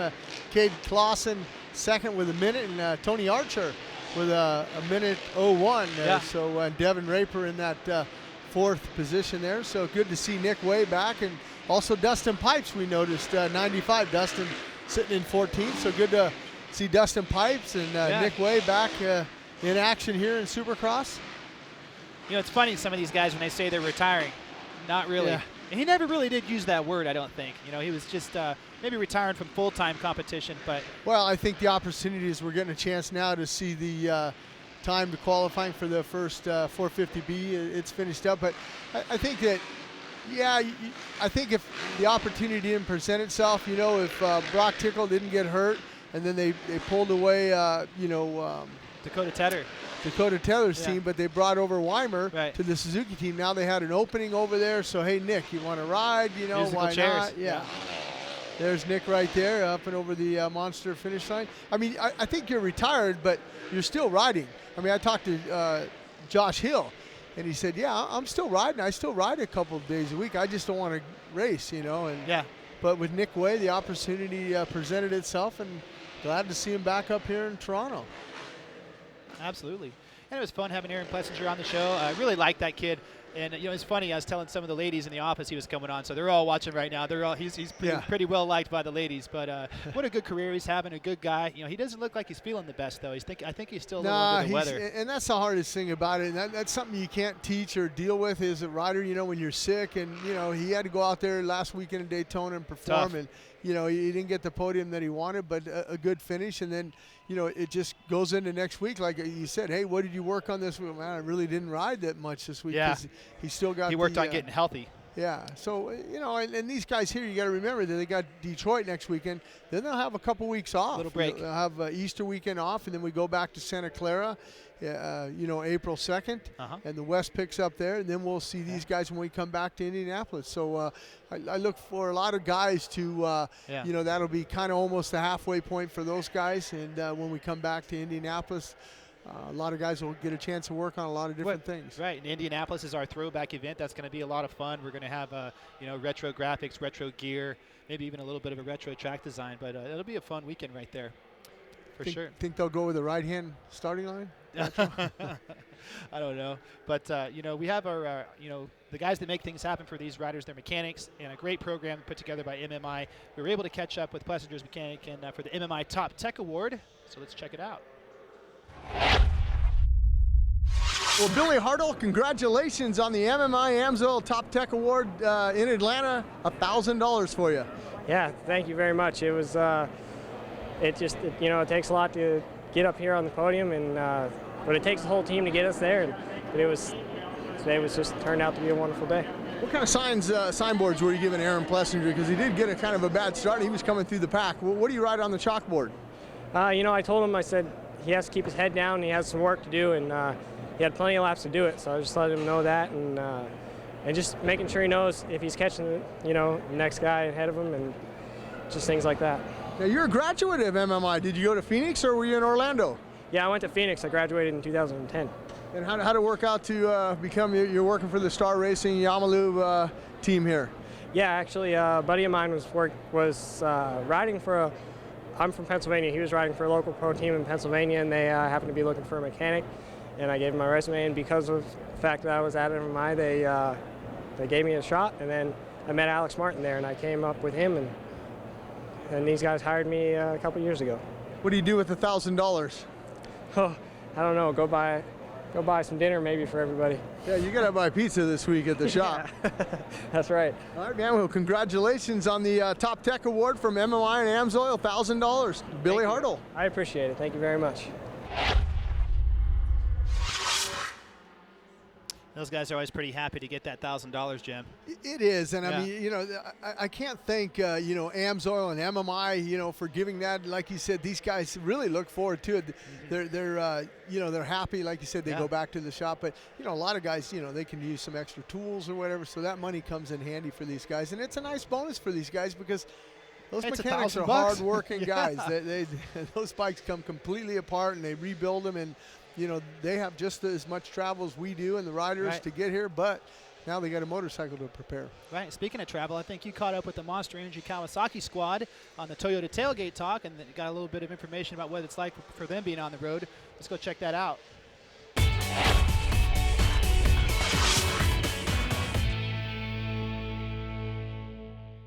Welcome to this week's Toyota Tailgate Talk. We say each and every week we like to go behind the scenes so you fans can see exactly what's going on. And this week we're kind of talking to Dana Wiggins, the mechanic for Will Hahn over here at the Monster Energy Kawasaki. You went through tech inspection and then you went through sound tech. Talk a little bit about that sound. Well, at every Supercross we have to run through sound. There's a certain level that you have to get under to be able to race. And it varies from stadium to stadium depending on weather. Right now I believe we're at around 47 degrees. So they give us a little bit of an extra window because our bikes seem to run a little bit leaner. They pop a lot more. Like we were having a little bit of an issue with popping towards the end or right at the end. But we were able to pass, you know, a little harder than normal. But, you know, everybody's got to do it. Everyone's got the same conditions. And like I said, you know, they give us a little bit extra on these colder days to try to make it a little bit easier on us. Talk about a hard job. Your truck driver, Big B, we like to call him, Brian there. we see him, he's waxing the truck. I mean, each and every weekend, he has this thing looking spotless. Yeah, these guys aren't only truck drivers, you know, they take care of the whole team, and, you know, it's a lot of work for these guys. All right, let me ask you this, Dana, on the forks, the front forks there, I notice on the, fork device for the whole shot device, you guys have 2 different settings, and it's about 10 millimeters in between. Obviously, if you're getting a lot of traction, you wanted to set it down a little bit more so you can get a better hole shot. Yeah, exactly. You know, if depending on the conditions behind the gate, like you said, we have 10 millimeters difference. If you got a lot of traction, you want to go really low, the lower button, obviously, and then if it's dry, you want to come up a little bit so you don't spin quite as much. And I'm here now with Eli Tomac's mechanic, Brian Kranz, also a graduate of MMI. Yeah. Hey, talk a little bit about this stand. I kind of see, are you guys getting lazy on me? You're not even picking up the bikes anymore. This is all battery operated. You know, we're just kind of looking out for our future and trying to save our backs, you know. Well, show me how this thing works. Yeah, we started working with Rob Healy on this powerlift stand and helping him develop some stuff. And, it's battery powered, so it goes down and up when you get back to it to lift your bike. But, say we're here and we're getting ready to go out to the track, you just push it down, turn the wheel, and off you go. And it's as easy as that. Yeah, no lifting involved. And same thing when you come in. You know, you just come in at an angle, just get her on there, and up you go. All right, we heard it from Brian. Well, that's it for this week's Toyota Tailgate Talk, behind the scenes with the Monster Energy Kawasaki team.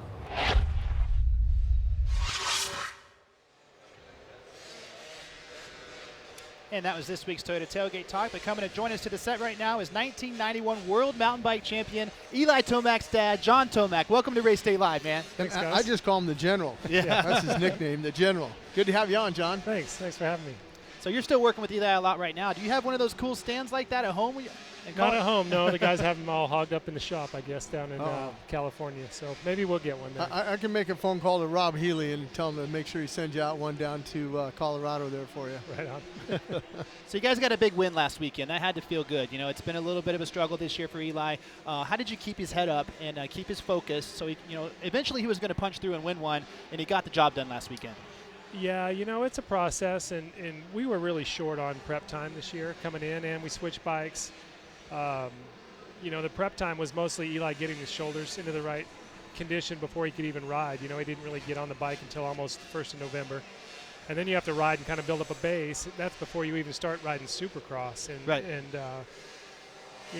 then he had a week in early December where he missed he actually missed 10 or 14 days with a little crash preseason. And so we lost another 2 weeks. Yeah. And then we came into Anaheim and there was 1 week of rain. And so really he was really short on time, and he has a pretty reasonable fitness base. So, the fitness thing was okay. It wasn't horrible. But the timing and the confidence. But a lot of it's just tweaking the bike.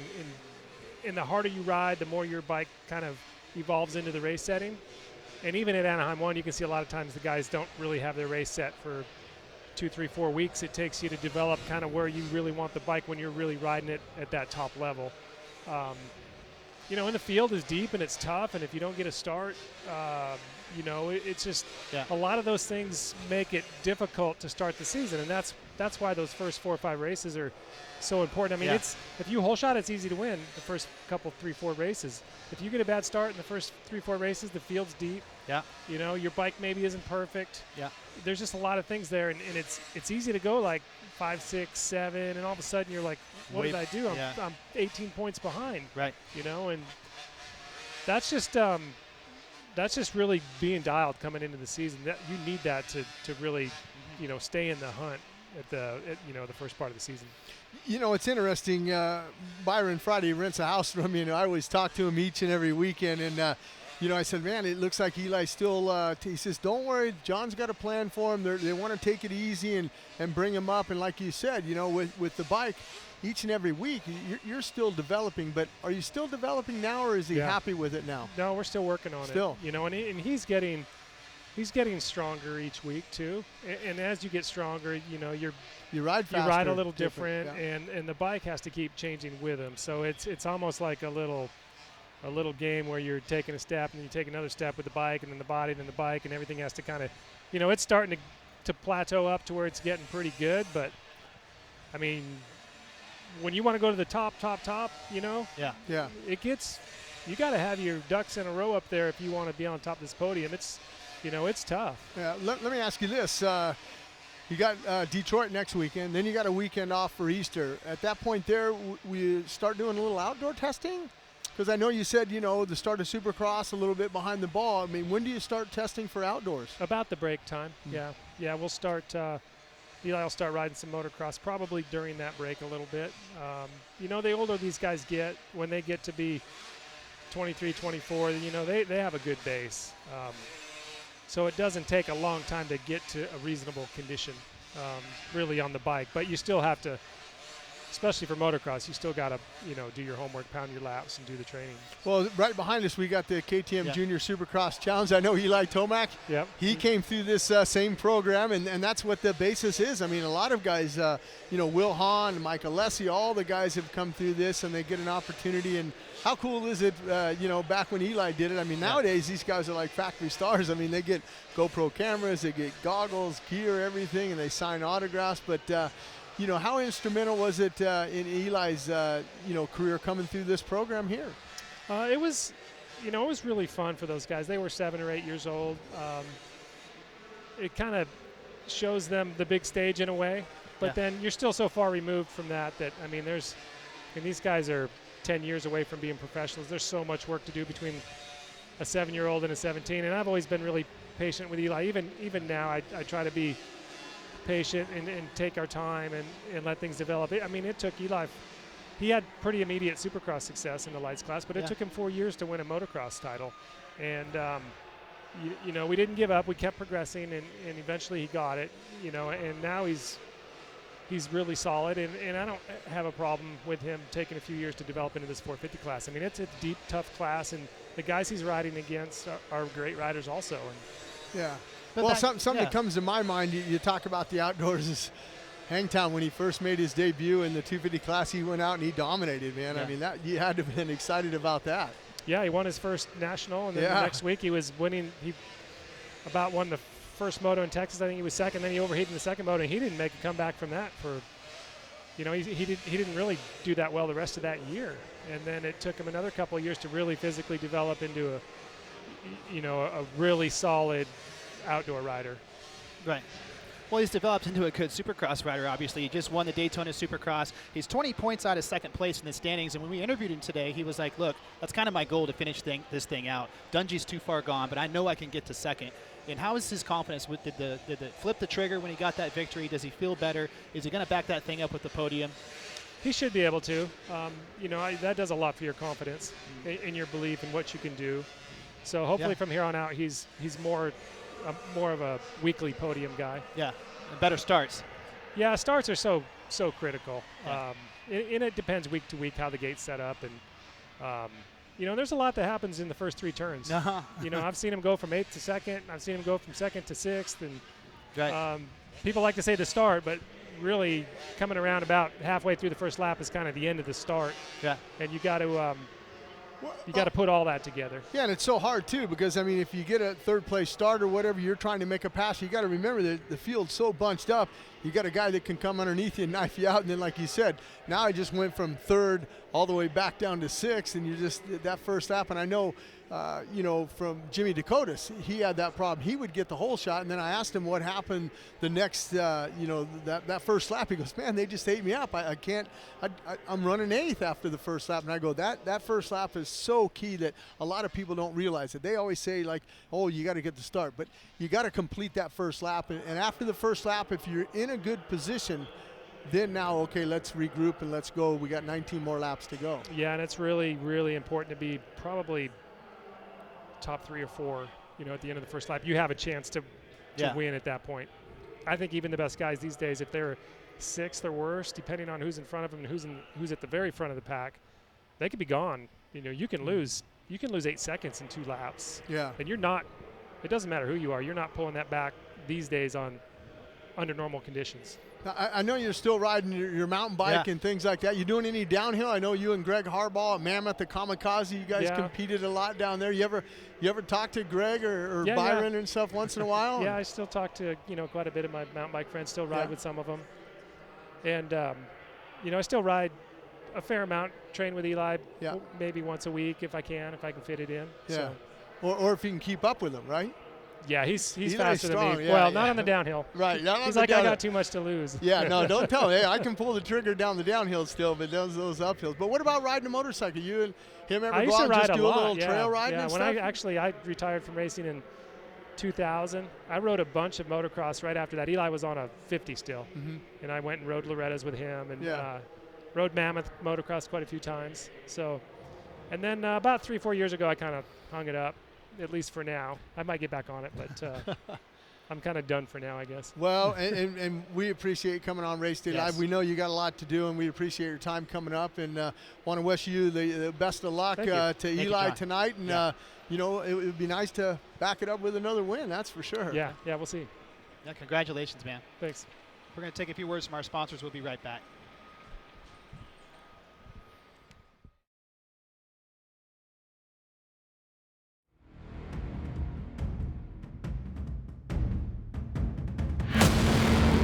Prepare yourself for a new category of off-road vehicle.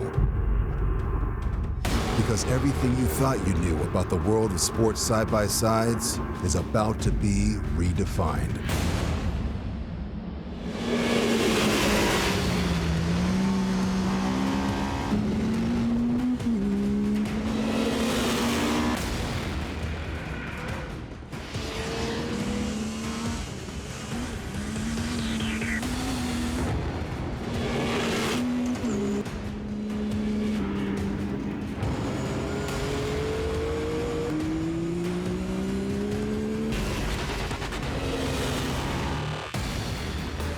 Introducing the world's first and only pure sports side-by-side.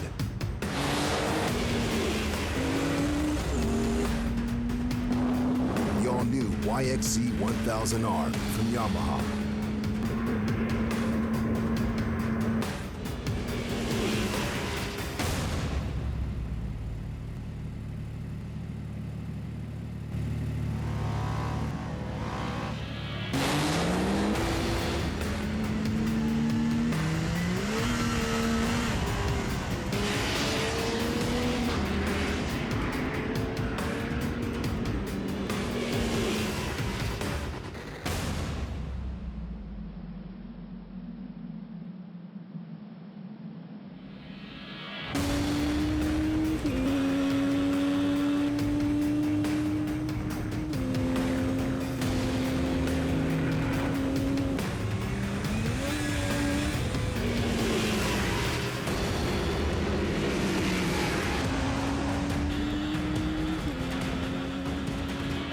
The all-new YXZ 1000R from Yamaha.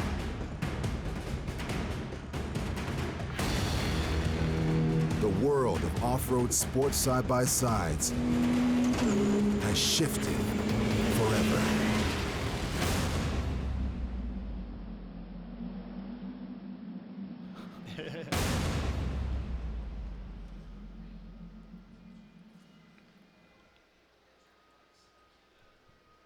And welcome back to Race Day Live. We're here at the Rogers Center in beautiful Toronto, Ontario, Canada. It's round 10 of the 2016 Monster Energy AMA Supercross and FIM World Championship. We're about halfway through the show here on Race Day Live, and that was pretty cool having John Tomac on there. And look at the CN Tower here.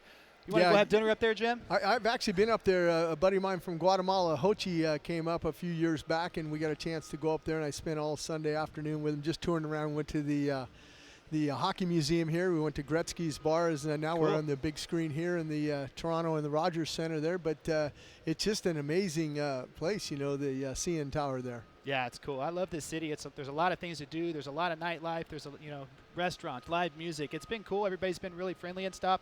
We want to thank everybody for coming out here to watch qualifying and practice today. There's already a lot of people in the stands. It's a great track, but Ryan Dungey clicking off the first 450A qualifying number 1, and Justin Hill in the 250s. Yeah, you mentioned Ryan Dungey, a 55 2.16, and then his teammate Marvin Muskin, a 55 261, and then Kenny Roczen with a 55 268. So these guys, you can throw a blanket over these guys, and like you talked about, Hill with a 55.9, Malcolm Stewart a 56.8 there, and Jeremy Martin, who won last weekend in Daytona with a 57.4. But yeah, I think tonight's going to be a good night. You're going to see a lot of the Feld track crew doing a lot of maintenance on the track.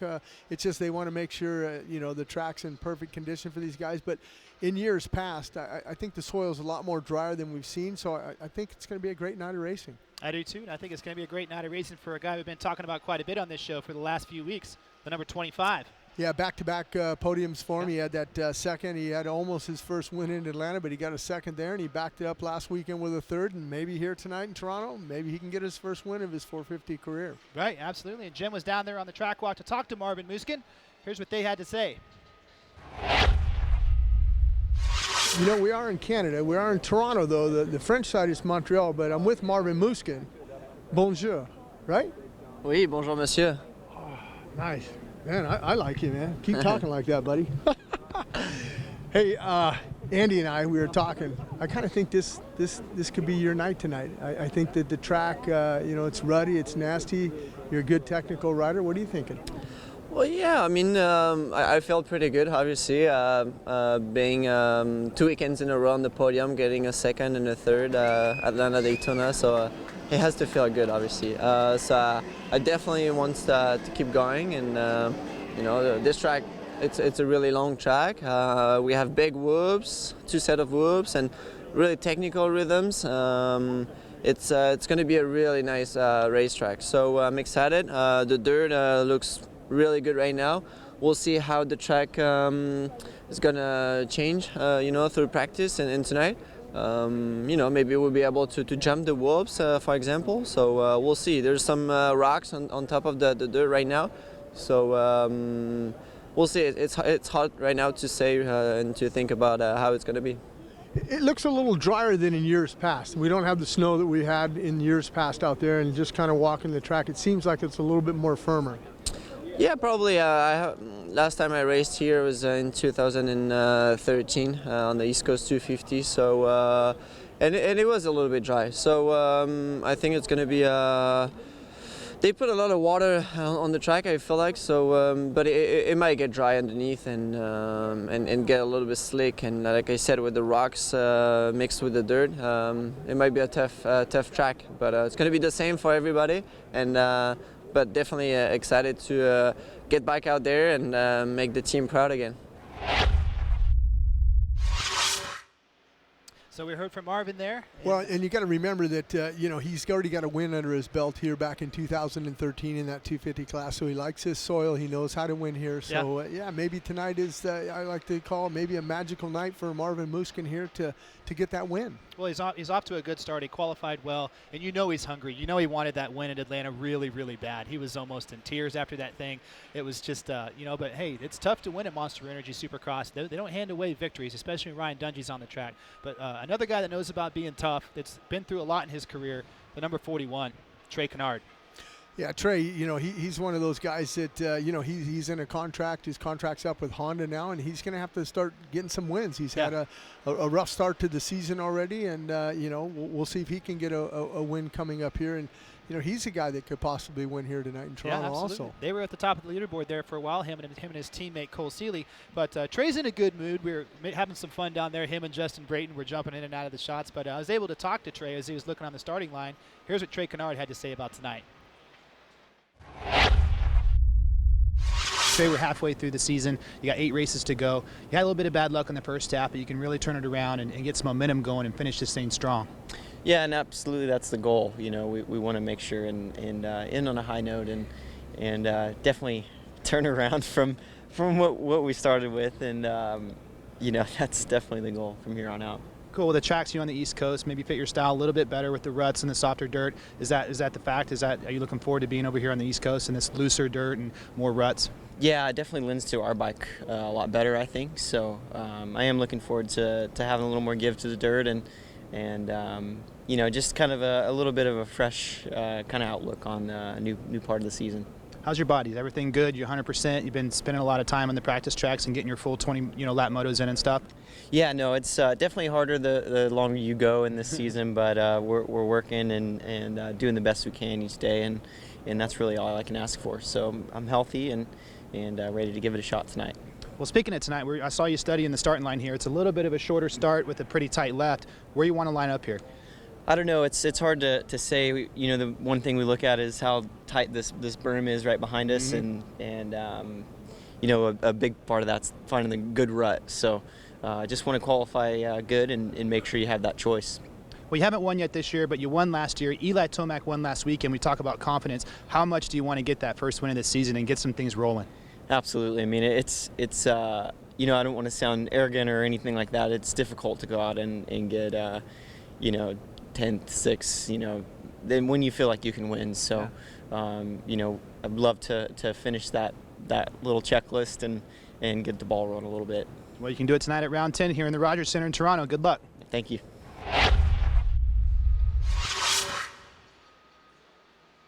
And we heard from Trey there. What do you think, Jim?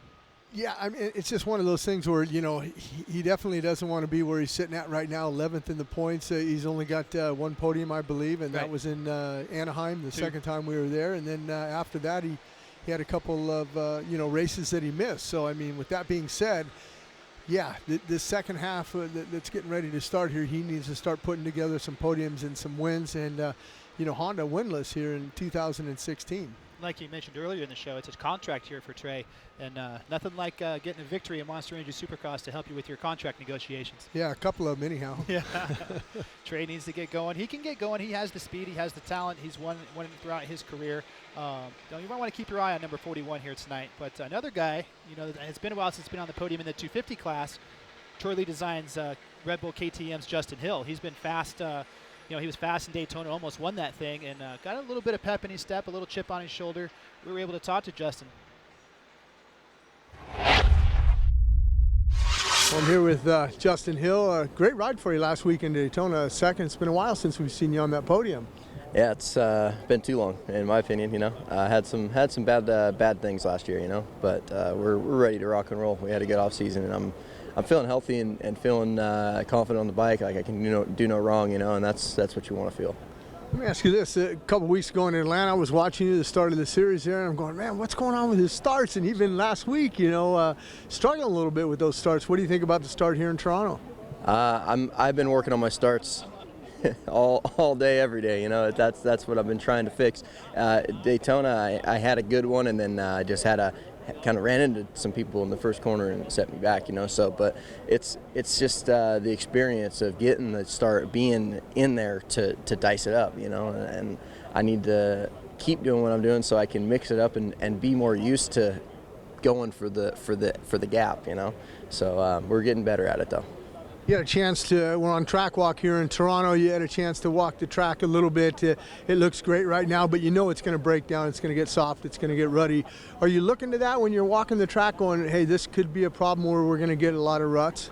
Yeah, always something I consider, especially when you come to the whoop sections, like they built real big set over there and a decent set here. This one probably won't break down so much because you're not going to get in them so much, but there, you're going to get in them, they're going to break down, probably start jumping them. If they don't work them throughout the day and keep them big, they're going to just get small and broke down, but that's definitely something I look for. This track gets rutted, it gets nasty, so maybe even more so than Daytona. It has a bottom, but the dirt is soft, so we'll just see how it develops, but yeah, that's something I'm always looking for. A first win in 2016 here in Toronto for you tonight? I hope so. That starts a big deal, that's for sure. Well, it's also $1,000 online from supercrosslive.com. Hey, that's something to think about right there. It's more of an incentive. Absolutely. And we heard from Justin right there, and Jim Hawley, he looks good. He's in a good mood. He's got some speed. He was fastest in the first 250 qualifying session, and look at the points. He's right in the hunt. Yeah, he's sitting fourth in the points there. He's only 7 down, so yeah, like he said. And I'm surprised that a lot of these guys don't know that supercrosslive.com, yeah, with the money that we pay, $1,000, $1,500 to the 450 guys, because when I always throw that in there, that's an incentive enough to just to get the whole shot. But no, he's in a good place right now. I think that you got to go back to last year. You know, he didn't really have a stellar Supercross. He was injured a lot. He had, cold. Yeah. He was sick a lot. But he seems like he's going in the right direction right now. And I know Troy Lee and all the boys over there at KTM, they're happy with him. Right, they're really happy with him. And I'll tell you what, we're happy to have the MX versus ATV Supercross Encore Hot Lap. We got the St. Louis track coming up here, Jim. Let's check out the Hot Lap. Well, you're going to see now the hot lap from MX versus ATV Encore there. And it's, like you said, Andy, we're getting a chance to preview the St. Louis track. And remember, St. Louis is going to be a daytime race. So, that's a little bit of a different change there. But a lot of different opportunities. And this is what I like about the game. It's so real. I mean, I think if I was a rider nowadays, I would have this game and kind of look at some of the tracks, so you can kind of get a mental image, what's in your mind and what to expect. Everything that they have, Stefan Roncado and the boys over there, they do such a great job on producing these. Right, this is part of the downloadable Supercross Track Pack 1. It has numerous different lines you can take, dual rhythm sections, deep inside ruts, so you can get into those insides. Like right here, let's see if he takes. No, he's going to go outside and get through this section here. But the Xbox One version is going to be available May 10th, so that's a very big selling point with this game. But lots of fun. I had fun racing you a few weeks ago, Jim. Hopefully you've been practicing. I know you don't like losing it much. Well, I got to wait till. Unfortunately, I got to wait till May 10th till it comes out for the Xbox One, because we don't have those other ones that they're the PlayStations. They already have the games for those already available, but I don't have that. But next year I'm coming back. You're gonna bring your A game. I'll bring the A game. I'll have all summer to practice. Well, that was the MX versus ATV Supercross Encore Hot Lap. We hope you enjoyed it. Go out and pick up, if you got an Xbox One, pick that thing up on May 10th. It's going to be ready for you. But we have a lot more stuff coming up for you on Race Day Live. We have the second round of qualifiers coming up. We have more guests. Stay tuned. AMSOIL. Let nothing stand between you and a great day of riding. Protect your weekend. Choose AMSOIL synthetic lubricants for your bike and your truck. DC Shoes is proud to be the official footwear sponsor of 2016 Monster Energy Supercross. DC, defying convention since 1994. Check out our latest products at journeys.com. Motorcycle Mechanics Institute wants to give you a 2016 Kawasaki Teryx 4LE side-by-side.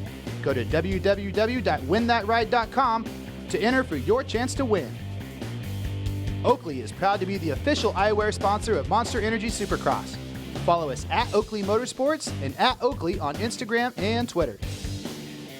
Sponsored by Yamaha. From world-leading motocross, supersport, and cruiser motorcycles to ATVs, side-by-sides, generators, and more, Yamaha revs your heart.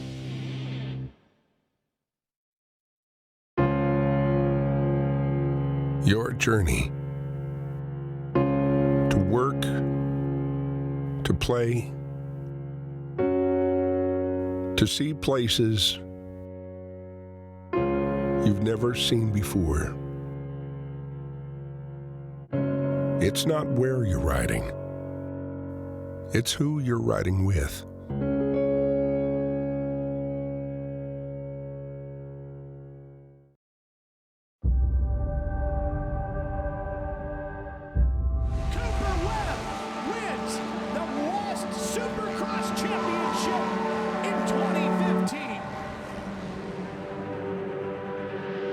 I just woke up one day and it clicked, and I'm like, I'm not just gonna be someone that rode a dirt bike and that tried. I'm gonna become the best.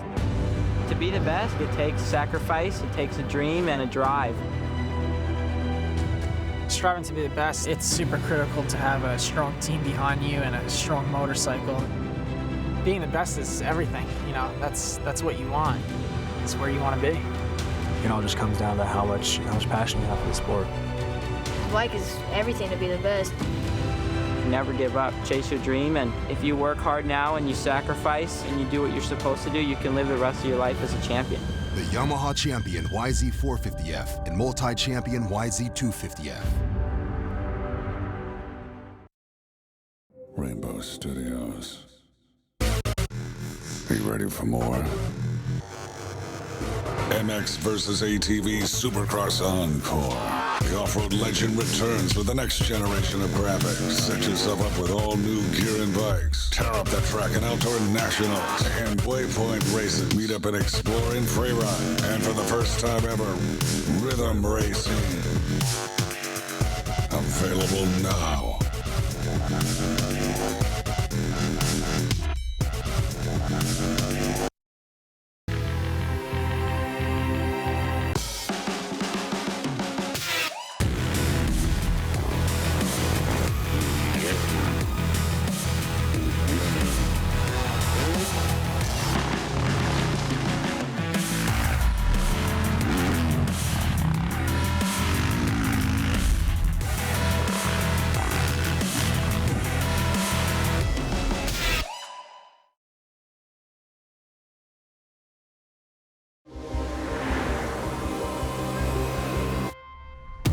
There's a lot of performance hidden in these tires. These tires are insanely good. Selected as a Consumer's Digest Best Buy. If this is what experts thought about Cooper tires, imagine what you'll have to say. They're impressive on all surfaces. Put Cooper tires on your car today.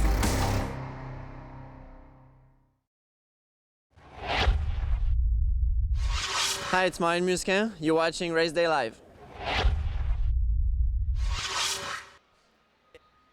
And like Marvin Musquin just said, welcome back to Race Day Live here at the Rogers Centre in Toronto, Ontario. There's the CN Tower and the beautiful city skyline back there.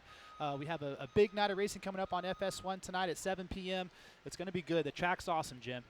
It is, and I think that with the Feld track crew doing the maintenance that it's needed to the track, that only is going to add to better racing as those main events come on. Because, I mean, think about it. Yeah. If they didn't get out there and do the work and grade the track and everything, then we wouldn't have a good track for the heat races, semis, last chance races, and those main events. That you're getting a chance now to look at the track and see some of the Feld track crew out there. And they took the dozer out there and they reworked that section of whoops and you know, they might have took a little off, smashed a little down because a lot of those guys were going around those things. Right, Jim, and one of the parts of our show that we invite everybody to do every week is the Ask RDL. Ask Jim and I some questions. We have some questions from a couple weeks ago, and here they are. What do the racers mess with when they go over a jump? Take their hand off and mess with something right by the clutch. That's from OWS 454. Jim, you can go ahead and tell them what they're doing there. OWS, what was that, 454? What they're doing is they're adjusting their clutch. They're playing their clutch because a lot of these guys will slip their clutch coming out of corners to get the RPMs up, and that clutch will go away. So they have an opportunity when they're in the air to just take their thumb and push it forward. Back when I rode, we didn't have that. It was just you know. But it's just the way technology's progressed, and that's exactly what they're doing. They're just adjusting it, and you got to remember that sometimes you can adjust it too much and burn your clutch out. So there's a very fine line right there. What brands of bikes would you like to see back? Bill Taco, Mako, Montesa, Hodaka. That's from Kurt Binky. Yeah, that's our buddy Kurt Binky up in Minnesota there. You know, I don't know if Botaco, Mako, they'd have to, first of all, they'd have to make a 4-stroke. Yeah. It'd be pretty cool to maybe have a race with all those guys back in the 70s, Botaco, Mako or something, maybe a little show. Maybe we can get Alex Moros from Legends and Heroes. He's got a lot of those old bikes. Maybe we can get a one-lap race with all those old bikes, but I don't know if they'd handle it out here. I know. I always thought the Makos were so cool, but how many guys in the 250 Supercross C group will be picked for tonight's show? That's from Rock Pellerin, and that's at Pell, R-O-C. That's the Fast 40, Rock. Well, yeah, and tonight, the Group C, we don't have enough guys here, so it's just A and B. So, you know, we're still waiting to see if Vicky can make it in. Vicky Golden, if she can make it in. She's got a great opportunity now, but unfortunately, we just don't have a C practice. But, yeah, like you said, Andy, it's the top 40. That gets into the main event, and possibly the person in 41st and 42nd maybe waiting in the wings down there when the heat race in case something happens to one of the riders. They can get bumped up into the Fast 40. Absolutely. That'd be a big week for Vicky Golden. But it's been a big week for a guy we had on our show, Kyle Chisholm. There's his brand new daughter right there. Congratulations to him and his wife. That's awesome right there. 7 pounds, 11 ounces. Yeah, Brittany, right? Brittany's his wife's name, yeah. Congratulations to them. And look at Kyle there with the little one. Yeah. So congratulations to you guys. Thank you, Kyle, for tweeting into us. But, you know. Doesn't matter how many race wins you have or how many championships you have when you're the birth of your first child is pretty special. And also your second one. You know, Andy, you got 2 now.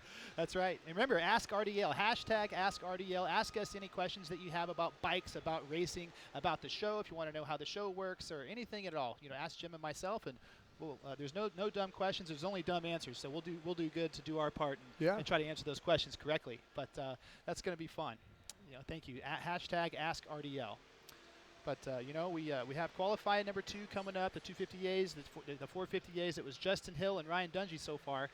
You think those guys are going to be able to back that up? Yeah, I think so. And you know, I might change my thought. I might have prematurely spoke, but with the guys out here doing as much work as they are, we could see the second qualifying time faster than the first qualifying. I thought if we didn't see as much, maybe the first times were going to stand up. But I think after seeing all this, I think that those times are going to drop down a little bit. Right, and then maybe a guy like Justin Brayton can jump in there and get his, you know, he got a top 5 at Atlanta. And a heat race win. But he's looking good. He's looking confident. His teammate went down, but Justin's really feeling it right now. We were able to talk to him. Here's what Justin had to say.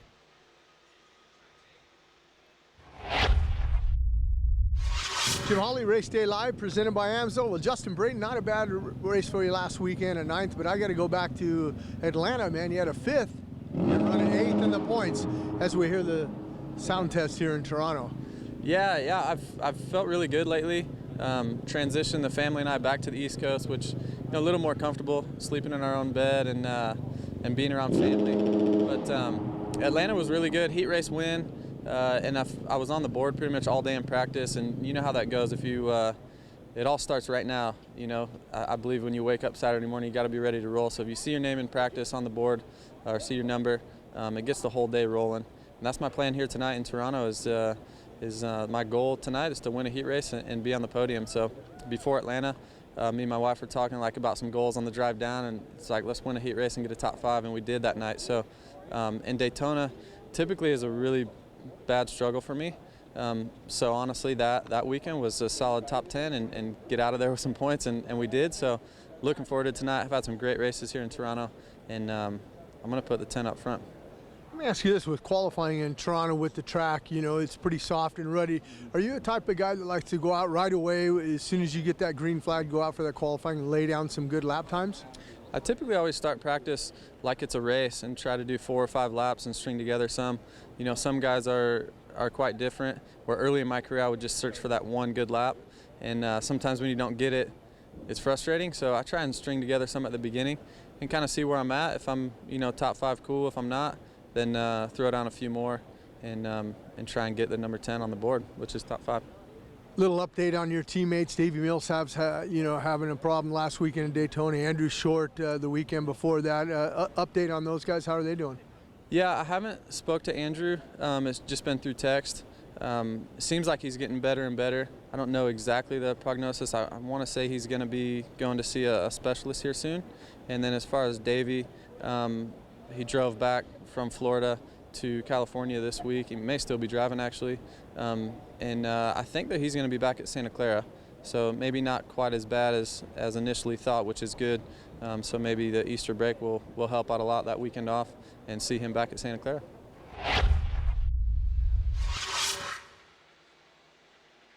And we just heard from Justin Brayton there, a guy really looking for a podium. I think he can do it. He has the stamina. He has a good bike under him. He's been getting good starts, and I think he has the right attitude. Like he said, he wants to come out here, get started fast, jump on the track, be aggressive. He wants to win that heat race and get a good gate pick for the main event.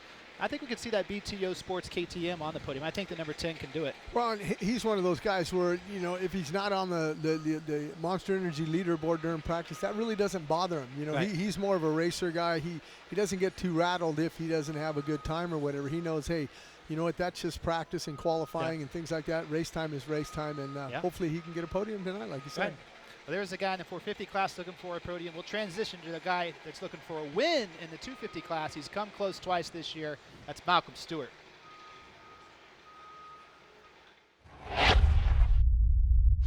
You're standing taller than me because we're standing in the whoops. These things are pretty big, right? Yeah, they're these are the biggest ones I've seen so far. since so far the season started. So Toronto's always been known to build some big whoops, but you know the dirt kind of gets a little soft, so by the end of the night you end up jumping through them. So this is known for one of the toughest tracks on the circuit. Well, let's talk about last weekend. I mean, you've been riding really good this season so far. A lot of speed. You kept it on 2 wheels, but you're out there in the lead, you know, about lap 8, lap 9. What did you start thinking about it a little bit?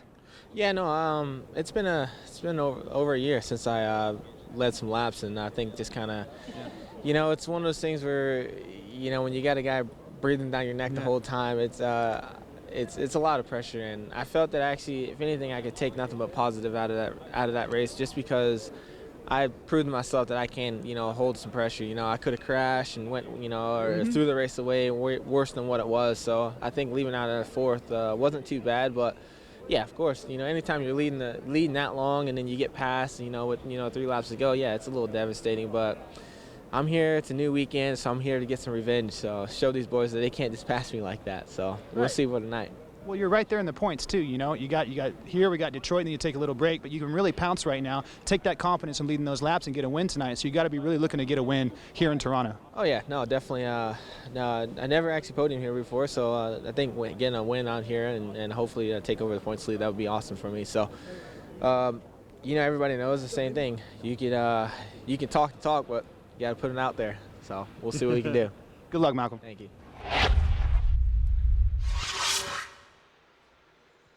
Then we talk, you know, Malcolm says if you're going to talk the talk, you got to go ahead and put it out there. And I think he's ready. You know, I don't think he's done a lot of talking. He's let his riding on the track do the talking. And the number 50 might be ready to get a big win tonight. Well, and I think that, you know, we saw that scenario with his teammate, Christian Craig, leading laps out on the West and having the pressure of Cooper Webb for 10 laps. And then after that, and, you know, you get a taste of that and you kind of sense that. And then, you know, subconsciously in your mind, when you get out in front again, you know not to let that stuff bother you. You heard him talk about, you know, that was a lot of pressure that he had on him. But home race. Yeah, Malcolm looks good now, you know, like you said, a home race and all the pressure. And, you know, James having his problems there, that's kind of got to be in the back of the mind. But the really thing that really he was more frustrated at, I think, is losing the podium by stalling his motorcycle in that final right-hander there. Right, yeah, it's awesome. I can't wait to see Malcolm go tonight. And coming up, we're going to have Doug the Sweeper Hoover, Canadian legend here. You know, it's going to be fun to talk to him. We're going to talk to him in a little bit, but we want to really talk about Monster Energy Supercross, Chasing the Dream. It's going to be on tomorrow, Sunday at 9:30 p.m. on FS1. It's going to be cool. They're going behind the scenes to get an in-depth look at the world's best Supercross riders. This episode, episode 2, they're going to talk to Chad Reed, so we're really looking forward to it. Let's take a closer look at the Chasing the Dream. On the next episode of Monster Energy Supercross, Chasing the Dream. We want to be champions again. Would be far more grateful than ever the champion that we were in 2004 and 2008. We are a team, and we always have been, and I don't know any other way to be. My results haven't been that great, but I feel like I've been riding good. But the most important part is for me that I'm having fun. You know, I'm putting my heart into it, and that's ultimately what it's about for me. We look for big things for him. He's not going to be happy with anything less than a championship. This is when the nervousness starts to creep out. It's Judgment Day for the riders. What you dream of, man. Hey, old man, just remember it goes right. Oh, there we go! Takes it wide! Come on! Comes Roczen!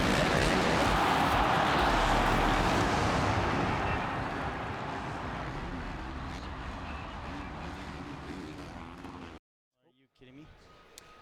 And there we go. We're back in the Rogers Center. We're back in Toronto, Canada. That's home of Canadian motocross legend Doug the Sweeper Hoover. Welcome to Race Day Live, man. Thanks for having me, guys. Good to see you, man. We've rubbed a few elbows in our time. Me, him, and Rollerball, and all of us. Good to see you, Doug. We have. Good to see you guys. Been a long time. Banging bars with this guy. Tell us a story about racing with Jim Hawley. Everybody has a Jim Hawley story, so can you tell one that we can put out live on the broadcast? Yeah, you know what? Jimmy's one of those guys that you could race with, and you could be bumping bars all you like and loving it.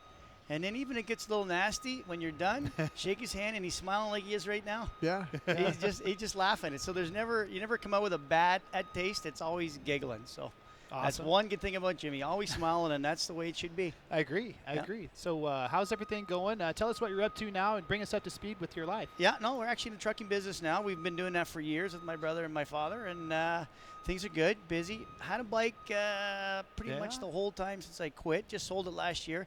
trying to get out, busy Yeah. lifestyle, kids, it's hard to do what you want to do with motorcycles. So love golf. That takes up a little bit of time, I'm sure you guys know. No, not me. And just, living life and waking up every day, looking at the sunshine, going, it's another beautiful day. Well, and you had to be. I know Bill Petro. He's a big advocate with Carl Bastido on preserving the sport, along with Alex Moros and the legends and heroes that we have. And kind of we do a combined thing up here. But you get a chance to. You've seen the sport grow, and what I'm talking about is you've been around since the 80s and stuff, and just how big Supercross has gotten. In the United States and also in Canada. Oh, it's incredible. These guys do a great job. The amount of time and effort that Bill and Alex put into this thing. And just like you guys said, watching everything unfold here compared to what it used to be like. Yeah. And we thought it was big then. Yeah. And just walking through today and coming inside, looking at all the trucks and the transports outside, I was laughing because we were driving around cube vans. Yeah. And we thought we had it all going on. You were a factory then. Yeah. that was a big deal. Yeah, we had the cube vans all piled up, and now you look at this and you're going, wow, it's a show. And the guys put on a great show, and it's, what can I say? Watching it, you go home and you go, wow. It's incredible. Right, yeah, it's fun. It's crazy. You see these guys, the factory Honda has 2 haulers. Ricky Carmichael's RCH team, 2 haulers, one just for the fans, one just for the racers. But the growth's got to be cool. We know you're still a fan. Oh, here we go, back in the heyday. There you go. Look at that hair. Yeah. Wilson, that's probably either maybe Toronto or possibly Montreal. That's Montreal right there. Montreal, yeah, that's right. Yeah, it's funny because they used to actually Silverdome, now, Pontiac I picked that one because I knew that was Pontiac, and that's the last year you'll see a Yamaha probably yellow at that time. That's exactly that was right. the early 80s because Yamaha quit making those yellow bikes, and 84 was the last year they made that. Yeah, that was 81. Now that one there, where's that one at? I believe that's Calgary? Here. Or No, here? actually, that is Calgary. Calgary, that's what I thought. I remember factory that. bike right Yeah, there. yeah, that was Calgary. Now this is the one I like. It was a Esso there, and you talk about the cube band, but the thing that most important there is it's a 125, and you got that number 1 plate. Yeah. That is 1985, if I'm not mistaken, That's and you right. beat Ross head to head in the outdoors to get that number 1 plate there. And I remember that because Ross was, he was known. I mean, Ross would ride the 125, 250, and 500 all in that same day. Those were what, 40, 45-minute motors? 45 plus 2. 45 plus 2. Wow. And you 45. knocked off the roller ball in 1985 in that 125 class. Yeah. No, you know what? It's funny, and Ross and I talk about this today. Over the years, training and practicing, we were going down to the States a lot. So one year in Florida, we met up at St. Pete's, the speedway they held in the sand track. So one year we're staying at a hotel, and he waked up in the morning, he goes, okay, I'm going to go run. And I said, I'm gonna follow him. He goes, okay, come with me. And he ran and ran and ran. I felt like he was never going to stop. He was running into the ground. Yeah, He was doing. After that day, I went, I see what it takes. Yeah. You gotta train a little harder. You gotta step the game up. And that day, he'll even tell you from that day on. I said, okay, I know what I gotta do. So, well, what do you think about today's racers? Obviously you talk about training and stuff. Who do you relate to the most? A Tomac, a Dungey, an Anderson? Who do you like the most now? Today's crop. I would say Dungey. You know what? He's got a lot of style. He's smooth. You can watch him, and he doesn't look like he's trying that hard. But he's winning races. Yeah. He's not out of shape much, and he's smooth. And you know what? For me, even racing back then, you could watch a guy like that seemed like he wasn't trying it hard, but winning races. Yeah. I want to ask you a question, and you brought up a very good point when you were talking about we were in Florida with Ross Peterson and stuff, but you and Mikey Herndon and Dennis, and Ross and John Sebastian Waugh. I'm drawing a blank on Carl Valancourt also. Yep. You guys would come down to the States. We don't see that anymore. I mean, I think the last guy that was a Darcy Lange that would come down and race. Yep. Why is that up here in Canada? It's mind-boggling to me because you got Colton Fasciotti I see on the outdoors, Kyle Beaton, who else? I'm thinking of some other guys that I might be missing, but I don't see those guys here. And you know what, Jimmy, I wish I could answer that question. Okay. And even Ross and I spoke a while ago about the same thing, saying back then we couldn't wait to get down, because that extra experience in the practice was so good for us. I mean, the fact that you could go down to California, Florida, and race 6 months in the wintertime, and the competition was so stiff. You ride with the fastest, you're going to get faster. Right. And I don't know why nowadays It's not the same. I really don't know. Yeah, I mean, I talked to a few people, and what they told me, and is, well, they really didn't want to worry about getting hurt or something like that during the season or whatever. I'm going, well, if you're in the wrong sport then, because you are going to get injured here. But the thing also is, they say, well, the bikes really aren't set up, and I said, well, no, that's bull, because we'd go down to Atlanta and we'd ride Atlanta, then we'd have our first outdoor in Gainesville, and then we would go to Daytona. Yep. I mean, that was, and they've changed that. That's exactly what our program was. Exactly. We'd go down there for winter. We had our schedule, and we knew when we had to come back to make our commitments up here, but it was all, you know what, the sooner we get down there, the sooner we get in shape, and as soon as we stopped racing here in October, I couldn't wait to get down to Florida, I used to say 2 months off before I get down there at Christmas time. Am I going to get out of shape? Yeah. I couldn't wait to, run right down and get there, thinking it's going to hurry my spring up. Yeah. I'm going to get in shape quicker. I'm going to feel better in the bike for the first race going in. Right. Yeah, and I was the opposite. When I was down in the States, I'd come up here to the Supercrosses every time I get a chance to come up here, because Montreal, I mean, that I won that one twice, and that paid £1 of gold. So Huge. I was kind of curious. All right, man, I'm going to Canada. That's awesome. Yeah, no, it was good. What do you think, Doug? You're on Race Day Live. This is your chance to give your podium picks in that 450 class. Who do you think the top 3 is going to be? You know what? I'm going to say Dungey for sure. Yeah. Like, I just watching him even out there in the qualifiers. He looks good. Tomac and Anderson. You know what? I just think those 3 guys look good. You can't, what about Marvin, though? Muskin. We kind of had him up on a podium. Yeah. Roczen. Yeah. We left out a lot of guys. I mean, there's only 3 picks we can have. Yeah, I know. There's a lot of good guys. It's like it's a short start. So, you know what? You know how much, how a good start makes a big difference. Right. So, I think it could be anybody's game. Right. I really do. Are you surprised to see the short start? Because traditionally here in Toronto, we have a long starting line. Yep. But now this year, I think it's pretty cool. The Feld Motorsports people, changed it up a little bit. As soon as I walked in, I said, let's start. Right. Done. First gear, second gear, turn, hard. Right. And it's... well, wait a minute. You said first gear, second gear. This is the old days. They start start second and third gear now. It's like third, fourth. Yeah. No, it's spectacular, the track. What a job. What a job. Right, then the 250 class, we got Justin Hill, who was the fastest in the first qualifier, Malcolm Stewart, who almost won last weekend, Jeremy Martin, who did win last weekend. What do you think about the 250 class, You know what, I like Malcolm. Yeah. I do. I like he's smooth, and I like his style. Again, he rides like he's not trying that hard. Yeah. And I can really, I just like that style of riding when it's not all over the place and erratic, and, he just looks smooth. And for me, I like watching guys like that, and he looks good. Right. And then we had Aaron Plessinger on the show here earlier today. He's coming into his own. He's not feeling the best, and you can remember what it's like when you're not feeling the best. But, you can attest, and you can tell the fans watching right now, when you put that helmet on, you can go ahead and dig deep, right? Yeah. No, you know what? I've been injured lots racing, and Jimmy will tell you too, taping up your ankles and your arms. And you know what? Once you put the helmet on, you're sitting on the starting line, bike's revving up, and you're watching that flag or the sign.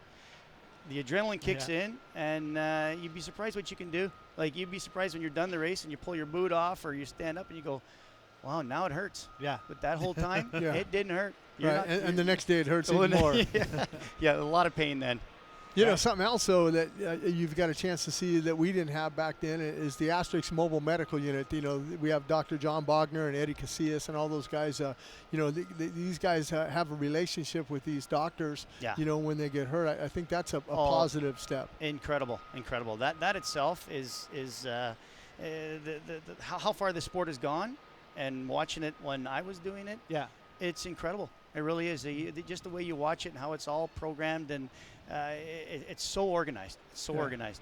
Well, it's longer, too. We're only halfway through the championship. Back in the day, you guys, you had longer motos, but you had, 12 rounds? Yeah. 17 rounds of Monster Energy Supercross. And these guys just made the corner. Ricky Carmichael used to say that the real series starts after Daytona, because that's the second half of the championship. So Dungey's got a 39-point lead, but Tomac just has some momentum now, and he wants to get into second. He's got to go by Roczen and Anderson. Do you think Tomac's going to be able to do that? I think he can. I think he can. I think if he keeps riding the way he's riding, and the confidence from Daytona, I think should, stretch over. I think he can do it. I really do. Right. All right. Well, I know we appreciate you coming on the listen, show, and I've appreciate been it. I a long appreciate time, it. Dougie. Yeah, but listen, I know I'm Bill honored. Petro over there. He's kind of chomping at the bit, and I know Alex has got some stuff for you to do. But we appreciate you coming on Race Day Live. It's my pleasure. Yeah, congratulations, being honored for Legends and Heroes. That's an awesome program we have going there. You have fun down there. I'll try to get down there at about 6 o'clock. I'll be around all night. All right, man. Good seeing you, Thank Dougie. you very much. Much appreciated.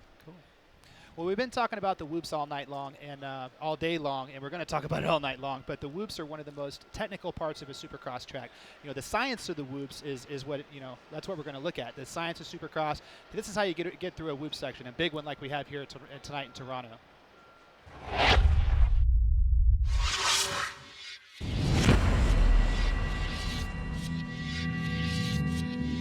This is what separates the men from the boys. Toughest part of the track. Oh, that is a tough set of whoops. Woo. Hairy at times. I've crashed, broke my collarbone in them. Got to hit them with a lot of speed and survive. Going into the whoops, I'm 50 to 75% throttle.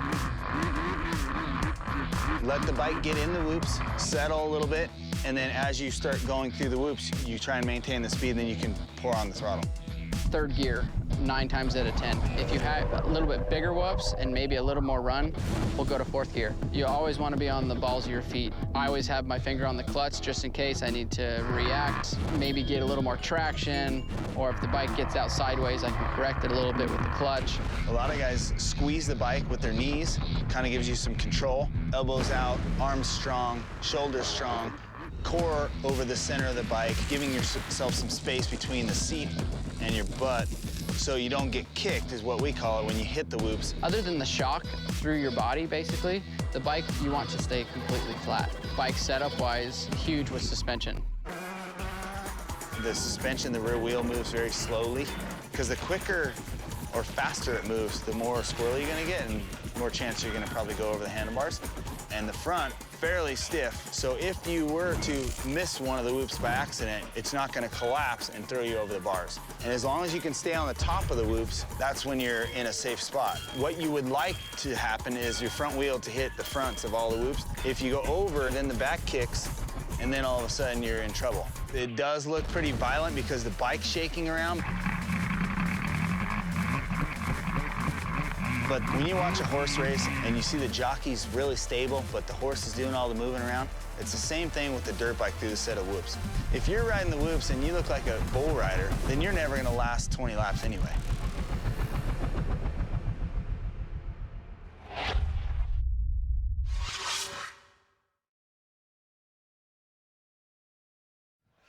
Well, there you heard it. That was the science of Supercross right there from the 7-time Supercross champion himself, Jeremy McGrath.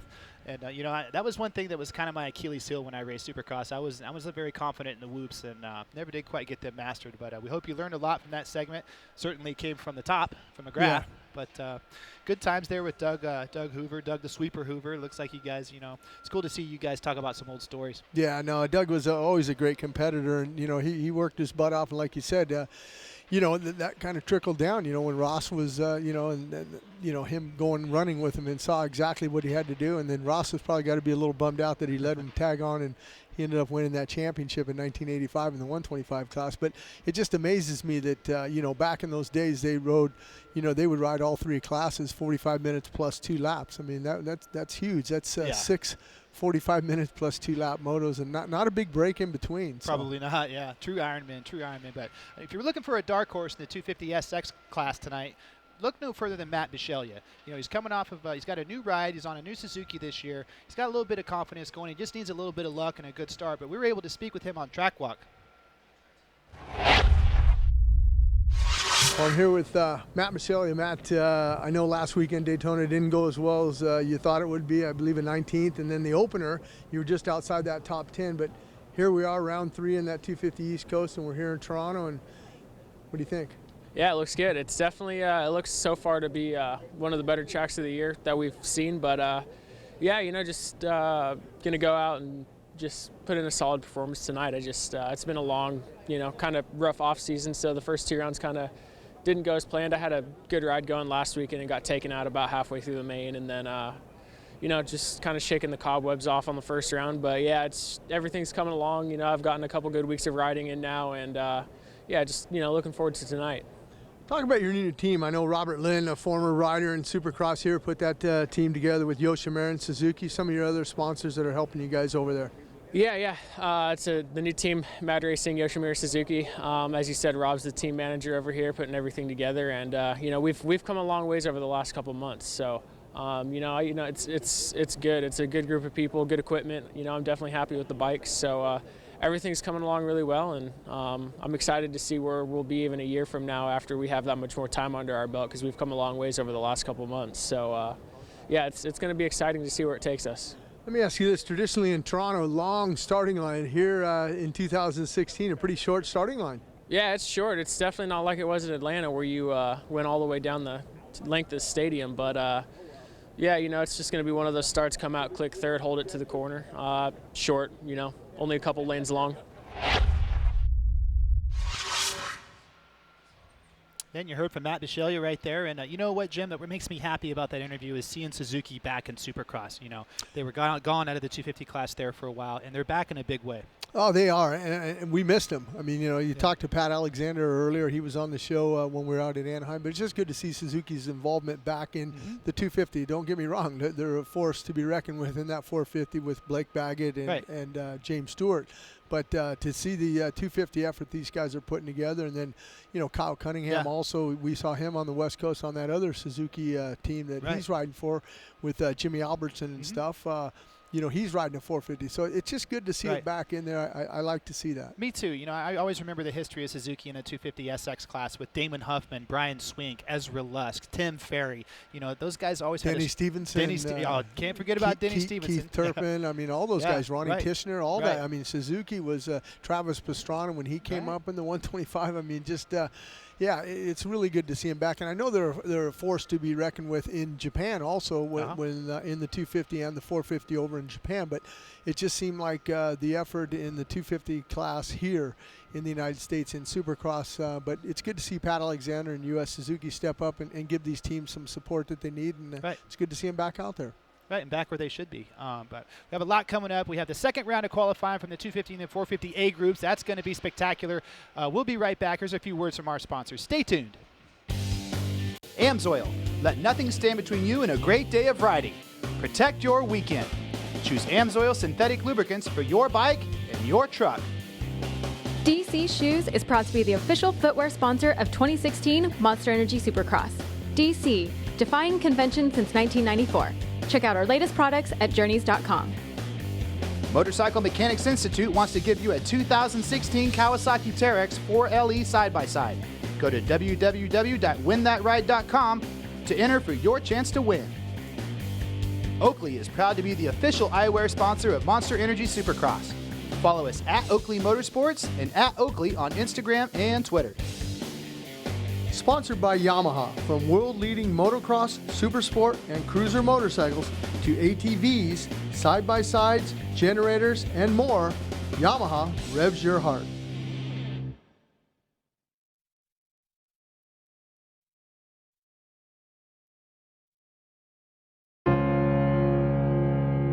Your journey to work, to play, to see places you've never seen before. It's not where you're riding, it's who you're riding with.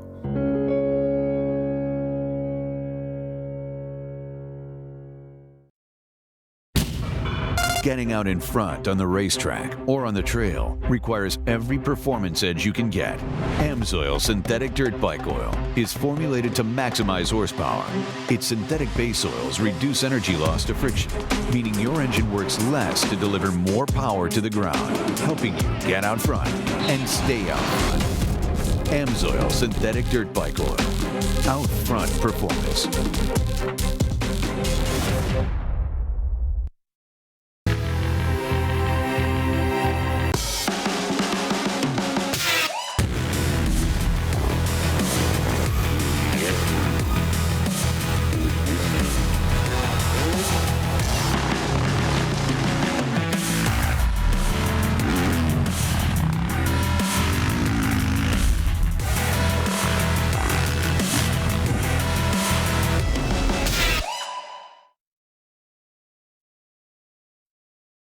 Motorcycle Mechanics Institute invites you to text SX to 82257. Enter for your chance to win this 2016 Kawasaki Teryx 4 LE. Again, text SX to 82257 for your chance to win this 2016 Kawasaki Teryx 4 LE.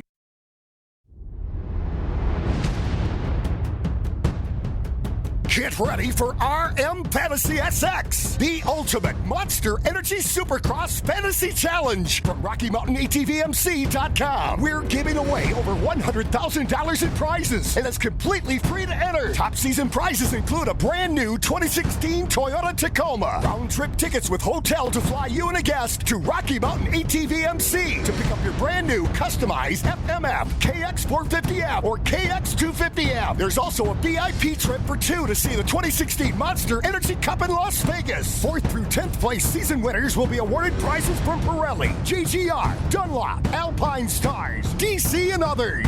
Weekly prizes will be awarded from major brands. Just sign up on our secure game site, make your picks, and even get into group play to get your game on. And for more details, sign up today at rmfantasysx.com for ages 18 and older.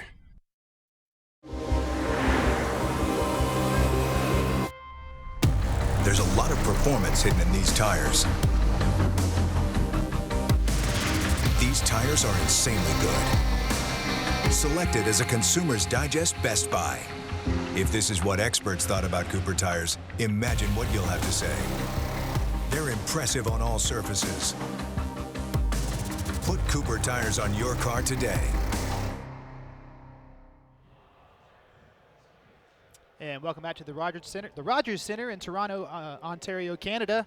We're watching Race Day live. We're into the second half of our show, and we have a lot of things coming up. If you guys are on the Jumbotron right now, go ahead and wave. Wave at everybody at home right now.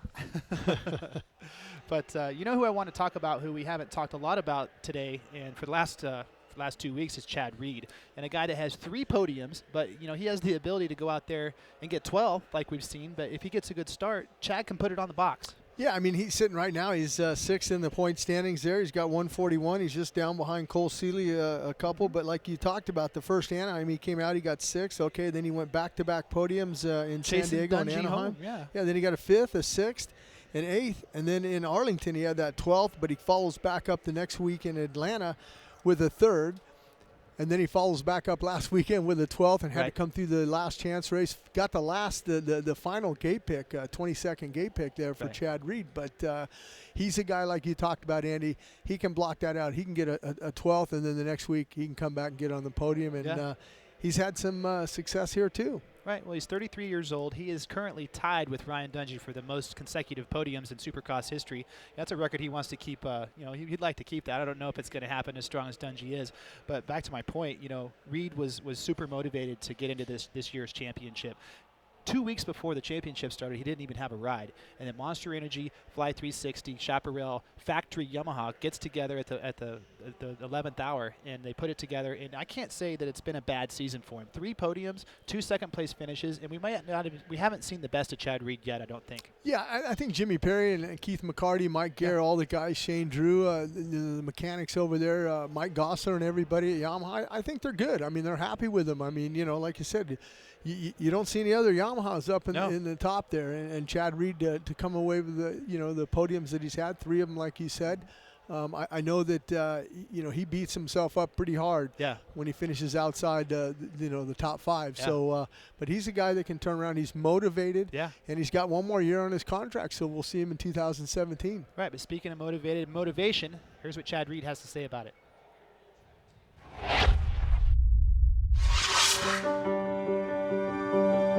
My kids, probably my eldest, Tate, Dungey's his guy. And he says, Dungey's gonna win. And I can tell you, there's nothing more motivating than your kid telling you Dungey's gonna win. Like most sports, Supercross wars are waged in the mental arena, where staying motivated requires an all-out assault on the psyche. But what provides the bigger spark? Success or failure? Praise and criticism both can be motivators, but I try to stay neutral on all that because, kind of like with social media, it's never as good as they're telling you. It's never as bad as they're telling you. It's great to hear how awesome you are and how fast you are, and that's motivating. But it's also motivating to hear from someone you respect, you're not so good here, not so good there. If there's never any praise, it's one day going to beat you down, and it's going to be hard to get back from it. The reigning champion knows that feeling. Self-doubt almost ended his career. Today, he's nearly unbeatable. What can you say about Ryan Dungey? Wow, he's in the best form of his career. You know, a lot of people say they're going to do it, but when it comes time, you know, during the week, when things get hard, when the daily grind gets tough. Control that ball, all those legs up. Good stretch. That's where the heart and the effort and the motivation starts to kick in. I've worked too hard and come too far not to make the most of it. Defying the odds, a feat perfected by the sport's oldest rider, still raising eyebrows well into his 30s. Chad Reed has made some moves. He's now up to third. Don't count him out. What motivates me most is still wanting to be at the elite level. I still feel young. I still feel like I can challenge. I still feel that I wake up in the morning and go to bed at night thinking of how can I be better and what did I do right today? What did I do wrong? And that's what it takes to be a champion. And if I'm still feeling that, why walk away from it? Others are motivated by reclamation, stigmatized after a suspension. I think a lot of people think that I just want to go out there and crush everybody. They're right, I do. But, you know, ultimately, like, I'm motivated on being back, being spectacular, and having those special moments again, and, you know, I haven't had that in a long time. But sometimes it's defeat and frustration that incite. If you have a season like I had in 2015, I think that is pretty much the biggest thing that motivates me. Almost goes over the bars, manages to save it, but that's not the bad part. Right here, he goes off the track, slides into the side of the stadium. I'm ready for redemption. But perhaps nothing provides greater insight than an absence. I had an injury last season, and you know, every day that I sat on the couch, I couldn't wait to get back on the bike. So the injury was kind of a blessing in disguise. It just kind of re-amped myself and lit the fire again. I found that out when I had my shoulder injury during the summer. I was kind of starting to lose my mind. I'm like, I wasn't waking up in the morning with a purpose. And I was like, man, what am I gonna go do? You know, it made me realize that I'm here for a purpose and enjoy it while I can.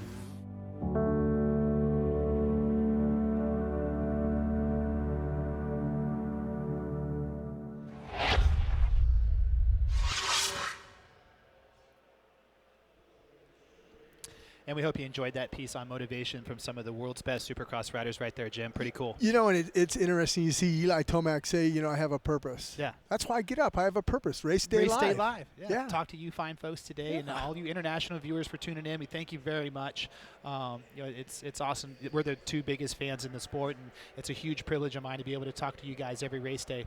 So thank you for tuning in, and remember, #AskRDL. If you guys have any questions, send them in. Get on Twitter and fire it up. #AskRDL, and Jim and I will answer your questions. Yeah, and even if you have some technical questions, we can get Pineapple Dan to maybe answer them. He's our technician, or you know, Steve over there, Steve or Anthony, or our producer Teresa. If you want to know how, you know, what button to push, because believe me, I don't even touch something up here because I don't know what button to push.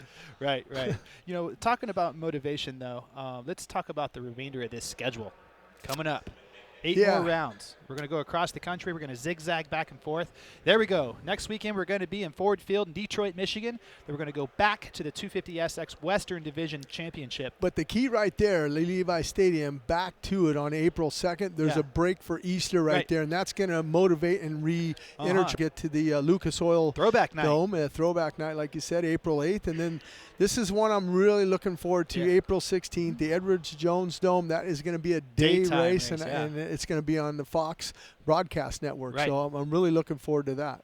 Yeah, and then we're going to go to Gillette Stadium in Foxborough. That's going to be fun. We haven't been back there for a long time. You raced there back in the day. You tweeted out a photo a while right. ago, and me and Ricky Johnson riding. And I fond memories there in Gillette Stadium in Foxborough, Massachusetts. Good to see hi to my old buddy JoJo Keller. He's from the Boston area and stuff. And then after that, we're going back to East Rutherford, New Jersey there, MetLife Stadium. And then what can you say about the final May 7th in Las Vegas, Nevada, that East-West shootout? But more importantly, I'm looking forward to May 6th also. Yeah.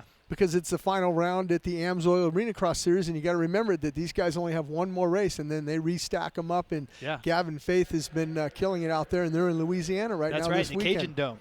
AMSOIL Arena Cross is really fixing to tighten up, like you mentioned. They're going to go into that. They're going to set the field. Kyle Riegel, the defending champion, is 10th in the points, and if he has a bad night, he could be out. But if he gets in, look at the comeback story that could be. He could still vie for that championship. He's going to have to go through the Team Babbitts guys. It's tough. Gavin Faith is on a roll right now. Jacob Hayes. Chris Blows. Yeah, right. Travis go Sewell down. Travis Sewell's second in the points right now. Won some rain events in there, but look for that series to really catch fire. We're going to be talking about it a lot on Race Day Live, the AMSOIL Arena Cross Series, so that's going to be cool. Another thing we want to talk about is what's coming on tomorrow on Fox Sports 1 at 9:30 p.m. Eastern Time. Monster Energy Supercross Chasing the Dream Episode 2. It's going to be great. Let's go ahead and take a look at that. On the next episode of Monster Energy Supercross Chasing the Dream. We want to be champions again. We'd be far more grateful than ever the champion that we were in 2004 and 2008. We are a team, and we always have been, and I don't know any other way to be. My results haven't been that great, but I feel like I've been riding good. But the most important part is for me that I'm having fun. I'm putting my heart into it, and that's ultimately what it's about for me. We look for big things for him. He's not going to be happy with anything less than a championship. This is when the nervousness starts to creep out. It's Judgment Day for the riders. What you dream of, man. Hey, old man, just remember it goes right.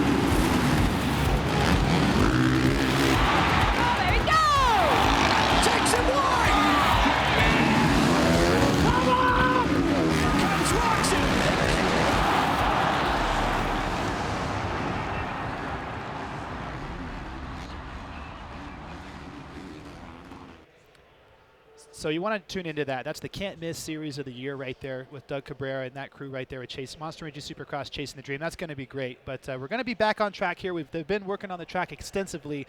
The whoops, you think, look a little bit smaller.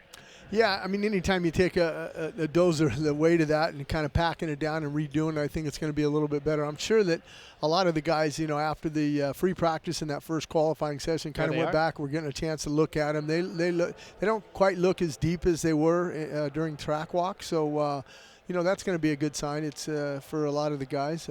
You see that Suzuki Tough Block over there. They got that in there, so maybe some of the guys can have to go around that. But I just think the track's going to be in great condition, and we'll have to see if Hill's 55.9 kind of holds up, or if he can get below that. I mean, I was kind of doubting they would, but with all the extensive track work that they've done, that's the other set of whoops that we see here. There's 2 sets tonight.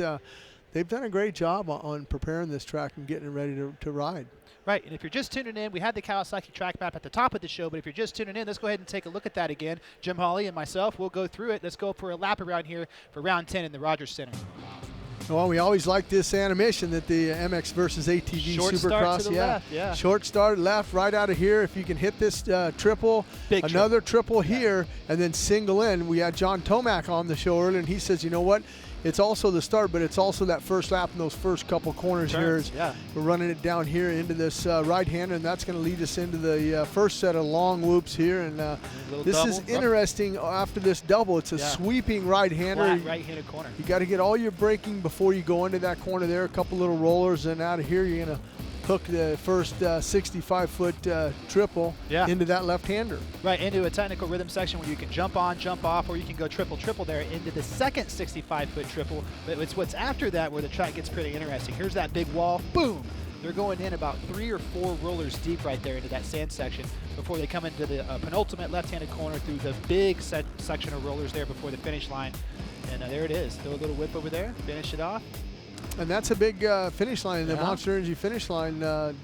finish line right there is huge. I mean, we haven't seen one of those in a long time, but you get a good footprint of the whole track there, as you're seeing now on the screen on what they've done with it. And you're seeing some of the riders come up and get ready for the final qualifying session, and they'll be lining up in front of the MX versus ATV Supercross Encore starting gate there. And I believe that's going to be the 250B class. Yeah, it should be. It should be. You know, we're going to go to break here in a little bit, but before we do, Jim, I wanted to talk to you about Jason Anderson and Cole Seeley. Maybe we might stay with these guys. They're firing off the bikes there, but that's a rivalry that was getting pretty intense there. Well, and it's been a big rivalry since the West Coast there when they battled out for that championship. I mean, back and forth, and they ran into, and even last year, I think they ran into each other again, and they're running into each other again in the 450 in 2016 But yeah, I mean, it's one of those things where you always seem to, and I remember in Atlanta that they came together and they both went down in that left-hander before you went down the starting line. We'll see what happens tonight between those two. But these guys just jumped off the MX versus ATV Supercross Encore hole shot, and that guy was not afraid to send it through the whoops on the first lap. That is number 373. That is Jacob Williamson. Looking good out there in the first lap. And like you say, Jim Hawley, the best time to get in a good lap, it's hard when you've been sitting and you're cold, but you got to go when the track is all fresh like that. Yeah, and you got to get into the flow, you know, and Williamson right now is kind of in that flow. Right. There's that wall jump. He sent it into the sand section there, but this is you have a golden opportunity right now to go out there and lay down some fast lap times. And, you know, some of the other guys you'll see are just kind of rolling around, kind of checking things out, but not for Williamson. He's laying down a fast lap right now, and let's see what he comes in. He looks super aggressive. He's attacking the track as we transition over to number 248, and then over to, ooh, that was sketchy. Came up a little bit short right there. Is that Tyler Bierman? No. Number 653 is Tyler Bierman. Tyler Bierman, yeah. Yeah. And there's Vicky Golden throwing some style over the finish line there. Yeah, and she's got an opportunity here tonight with just A and B in that 250 class to make another main event. You got to remember back last year in Vegas, she was able to get the opportunity to compete in the main events in Vegas at the final round there. But Jacob Williamson still, let's see what his time will be when he comes around. But, you know, Jim, going back to Vicky Golden there, I want to give her a little bit of more props there. She made it in Vegas, but she came within 2/100ths of a second of making it in Atlanta last year. You know, she can get the job done. There's Vicky on your screen right now. I talked to Kenny Bell, her boyfriend, and her trainer, and said that she's been working really hard. She's also coming off of Epstein-Barr, but see a 58.6 now for Jacob Williamson. I guarantee that's a faster time. We see Tyler Bierman at 1 minute there, and Cody Church at a 1:02 there, so not bad. Well, see, this is where Vicky's struggling in the whoops. You're going to have to pick it up through the whoops right there. She had a good lap going. She hit all the rhythms. She hit the big triple and looked good. But, you know, easier said than done. She didn't send it into the whoops fourth gear wide open. She kind of doubled her way through there. But, like you said, Jacob Williamson, almost 2 seconds faster than Logan Carnell right now, followed by Tyler Bierman, Cody Church, and Justin Rando rounding out the top 5. Tell you what, Cody Church, watch him. I watched him in the first session, and he looked really good. Yeah. Number 284 there. I think he's going to be. He's at a 102 right now. He'll drop a couple seconds off. There's Church on our screen right now. But Feld Track Crew, you got to commend him and take your hat out to him. The track looks spectacular. It looks perfect. Yeah, it's not rutting up as bad as I thought it would. No, and that's kind of when we were walking the track. It didn't seem as wet and spongy as in years past. So, which is a good sign for these guys out here tonight. I mean, it's still going to deteriorate. It's still going to. See, this is where Vicky. I got to talk to Kenny Bell, man. This is where Vicky. You got to keep going. You got to keep. Right. You got to keep that flow up. You know, and in her defense, she might be looking for a break. A little bit of a gap there. Yeah, to try to lay down a lap time, but. Yeah, you got to put it together because her first lap going around, I'm trying to look here and see where she's 11, at. 106.7. That's going to be pretty close, Jim. That's We'll keep our eyes and ears open there, but could be pretty close to becoming the second time in her career she's made a night show.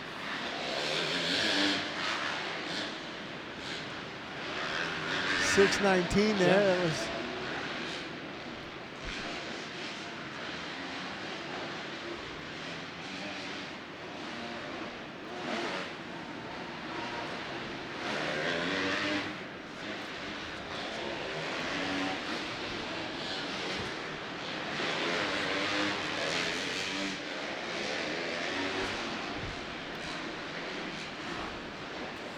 As action continues here in 250B, qualifying number 2.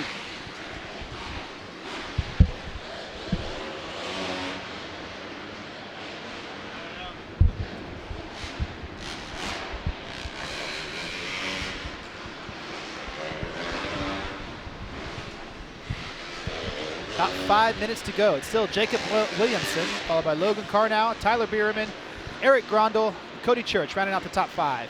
But Jacob Williamson with that early fast lap, he was aggressive. He went out there, threw it down, got a 58.6. Yeah, now Logan with a 59.6 there. Short moves up a little bit there. John Short, number 90 at a 101.6. So yeah, like we talked about Jacob, he did everything perfect. He was the first guy out and he just went and he ran with it. Pulled the trigger, like we like to say on Race Day Live, so to speak. But yeah. Perfect track conditions here in the Rogers Center. Oh, got a guy down. But in our screen right now, it looks like 389. David Sturrett, he's down in 17th position. David Pulley there, number 608, all the way down in 19th position. There's Trevor Ezel out there. He's in 15th now. He's sitting at a 107.6 there, the man from Kentucky. Logan Carnow, 471 in our screen. Seconds fastest so far in 250B, qualifying number 2. See, now we're starting to see a little bit of those yellow flags. Yeah. And that's unfortunate for the guys that are trying to lay down some fast laps. There's Vicky Golden right there again. She's dropped down to 14th. About 3:25 left to go in this final 250 Group B practice session.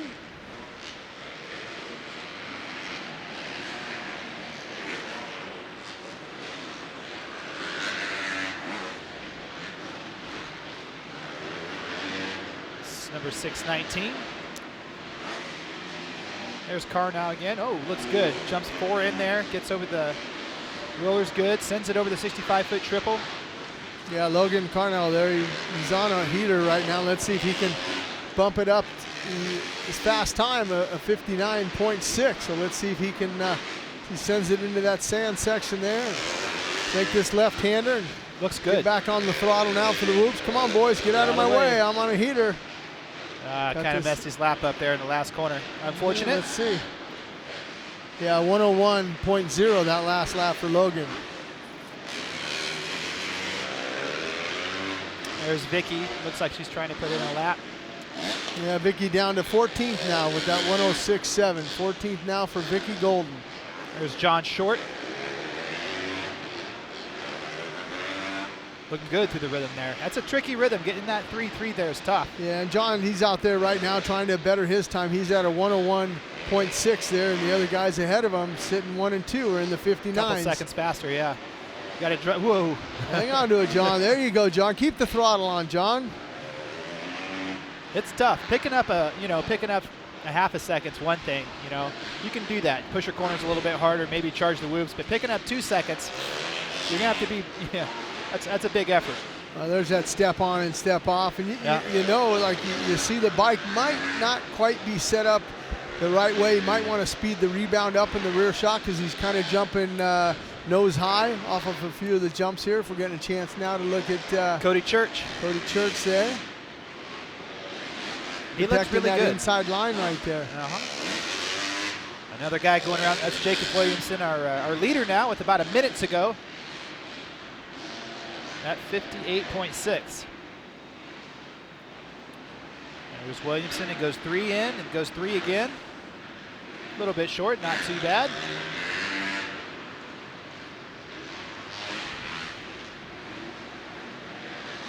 Looking good. Let's see how much momentum he carries into these whoops. There he goes. Shifts up to 4th.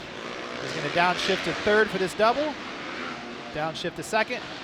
Roll this corner nice and smooth. 1, 2, 3. 3-2 coming out of that corner. Looks fun, Jim. The track looks like, these guys, once they get their flow going. About 30 seconds to go in this final Group B practice here. Yeah. Jacob Williamson, still that 58.6. That's going to hold up that, you know. Yes, it will. You got to remember that, you know, you look at the qualifying session, these guys have only got 7 laps in right now, maybe 8 when the checkered flag comes out. That's it. I mean, you got, you know, 8-9 laps in free practice, and you got 8 or 9 laps in your qualifying in the first session and 8 or 9 in the second. That's not a lot of time to learn a Supercross track and set your bike up. And be fast. Fast enough. Checker flag is out. Vicky Golden looks like she might be on a heater now. Yeah. See if she can jump up. 15th, so it's going to be close, but I'm not sure if she's going to make it in or not. We'll see how she finishes up this lap here. I would say it's her best shot. She's really got to go right now. I think it'll get her in. I'm almost sure, because you got, what, 20, 22 guys are in the first one, and then you add the 15. It's under 40. Yeah, she went through the whoops pretty good that time. Got through the first 2 or 3. Let's see what her last lap is coming around here, Vicky Golden. See if she drops anything 106.7 and no, 107.8. So, but still, you know. But that's what I'm saying. That's when we talk about, you know, it's early in the. Just like Jacob Williamson did. He went out there and put the hammer down, and look where his time stood. Nobody else really challenged. That was a fast, good fast early lap for him. But that's second faster than Logan. So, I mean, great job for Jacob Williamson. He's going to make that show, and he's got a good. He's going to have a good starting pick for the heat race, whatever heat he's in. Right. And coming up next, we have the A guys. That's going to be awesome. And I don't know, Jim, any predictions? Justin Hill was fastest the first time. You think he's going to be able to do that again, or do you think a Stewart or a Martin? I think the times will come down. I think Hill, you know, is probably going to be able to drop it in. I'm just looking at Jacob Williamson at that 58.6 there. You look at that in a 55.9. I'm almost sure he can probably drop it into the low 55s. We'll see. We'll see. And you think it might be Hill doing it again? Yeah, I think so. I just think he's kind of feeling it. Yeah. You know, he's you could tell by his riding style when he was out there in that first qualifying session, big whips. Yeah. You know, just having fun out there. And anytime you're doing that, you're in the zone, and he's kind of feeling good tonight. Right. What about Aaron Plessinger? He came and joined us here on Race Day Live. Sometimes that'll give a racer a little bit of extra luck. I know Kerry Hart believes that when he was on our show in Phoenix. Ken Roczen went on to win the main event. Well, and our old buddy Terry Beal, when we had his rider on from last year, Austin Politelli, he was on in Houston, and he went out and won the heat race and had a good thing. So you never know. But I think Aaron, I think he's still maybe feeling the effects that this track's going to be wear you out, and he's still coming off of that sickness. So I think that I think his main focus is, you know, you got to see how it plays out too. If he gets a whole shot, then there's no stopping. You know, I got to pull all the triggers. But if he gets a bad start, his mindset is going to be, look, I just need to manage and try to get up into the podium. Right. We'll see what happens. You know, he's still in the hunt in the championship. It still has a long way to go here in the 250 East Coast. But I think Malcolm Stewart's going to step it up this time when they get out here on the track. And I think the number 50 Geico Honda is going to show these guys the fastest line around the track. He's hungry. You know, like Justin Hill has a little bit. It's going to be a good battle between those two, I think. And, you know, we can't leave out Jeremy Martin. Coming off that win at Daytona, he's going to have some confidence. So it's going to be good racing. I'm excited to see these last two A group guys go at it here. Yeah, and you mentioned Jeremy Martin last year when he was riding Supercross. I didn't really see Johnny O'Mara around. I saw Johnny O'Mara in the outdoors. Right. And now I see Johnny O'Mara at all the Supercrosses. So, you know, there was a little piece of that puzzle that he was missing. And I think by having Johnny here and just, you know, having another set of eyes on the track and what other guys are doing. So Martin's going to be strong as the A guys are out there. Right, they just blasted off the MX versus ATV Supercross Encore starting line. 250A qualifying number 2 on track. There's number 61. Gannon Audette. Yeah, looking good. Nice and aggressive right away.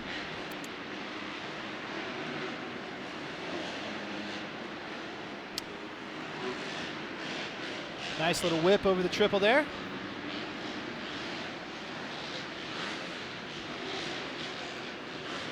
I don't know. I bet you dinner that Malcolm's faster than Justin this time. What do you say? You're going to go dinner, huh? I got to look and see. I want to watch Malcolm for one lap. I just want to see how he looks, where he's at, what is he doing. Well, I'm not, Still guys going around the whoops. That upsets me. Shane McElrath right there, number 30. That's a guy that could have a podium tonight. Matt Bisceglia, we were able to talk to him on track walk. He just needs to get a good start and get some stuff going. There's Jeremy Martin coming off that big win in Daytona.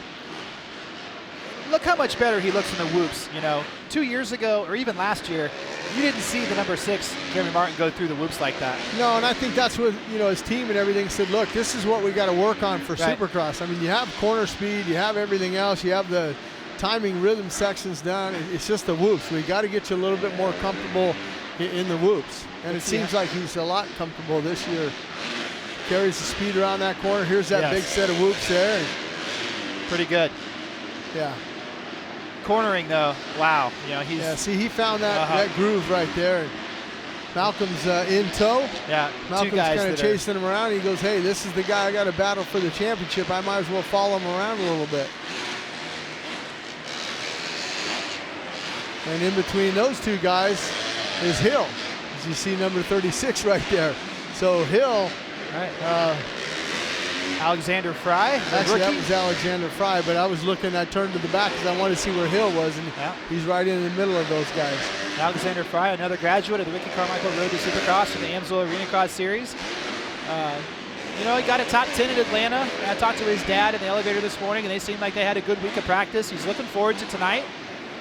Had a little bit of a crash last weekend, but he's okay. Had a good ride going in Daytona. Yeah.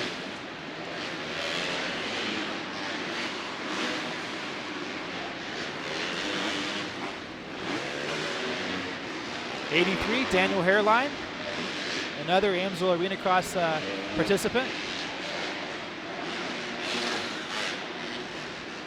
He's the East Coast Lights champion this year in AMSOIL Arena Cross. Hairline is. And I'm telling you right now, if you want to see somebody throw some whips, that guy can throw it upside down. With the early going, look who it is, 1 and 2, Jim. Yeah, but at 55.7, like I said, at 55.9, so with the felt track crew, the work that they did on the track, I knew it was, if they didn't do as much, then yeah, they're not going to do it. But I'm not sure Malcolm, he's kind of laid down a fast lap. They've kind of looked over and they see 36, 56, 167. And I believe that's your buddy Benny Bloss. Benny Bloss, looking good. Bloss. Yeah, he jumps up in there into the 4th position. Now Bowers jumps up into the 4th position and Benny goes back down to 5th. Hill, Stewart, Martin, 1, 2, 3. Still got some time though. 6 minutes left in this practice. The thing about it is if you're watching Malcolm Stewart right now, it looks like he might be trying to be on a heater, but he's behind his teammate, RJ Hamsire. They're in the whoops. Was behind him.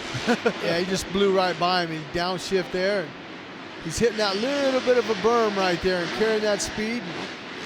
Hang on, Malcolm. Almost lost that front end there. Just pushed it a little bit.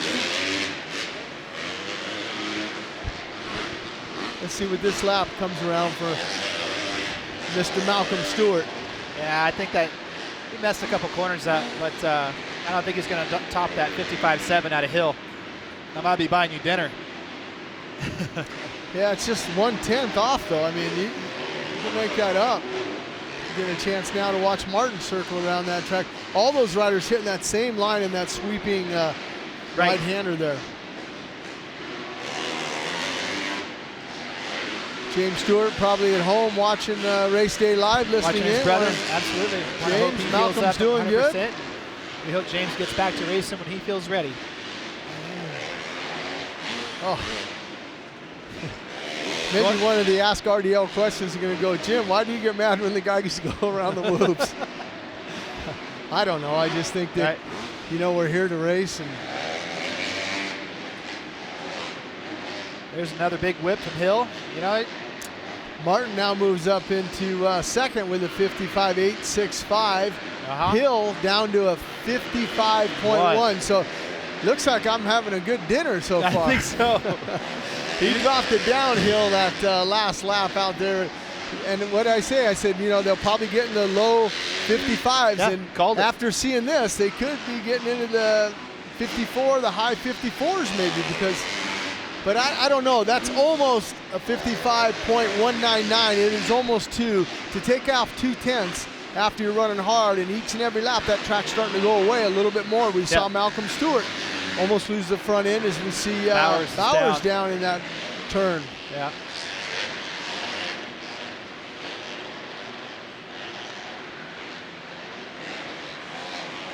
Yeah, so you'll probably be having a surf and turf, right? McDonald's hamburger's all right for me. Okay.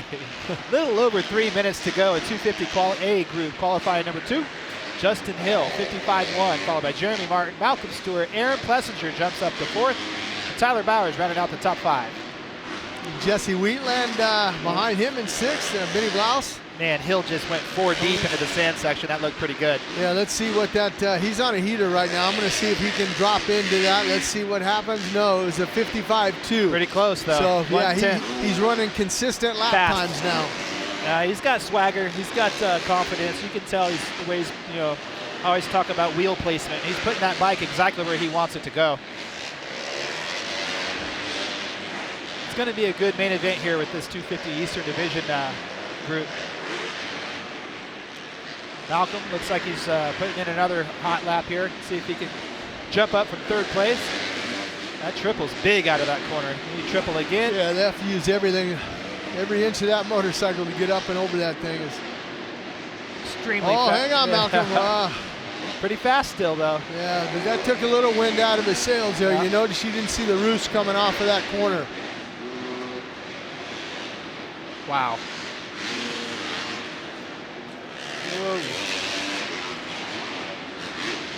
I don't think he might need an adjustment on the rear end of his motorcycle. Let's see how he sends it into the sand section. He jumps all the way in there. He's got that last little bit of a turn. Good. Let's see if that Malcolm can better his 55.8. 56.5 that last lap for Malcolm Stewart. So a little bit slower, but like I said, Andy, the track's starting to deteriorate. You've seen these guys push it a little bit hard. We watched Malcolm. Now he's on a cool down lap, Malcolm. So we'll see what happens.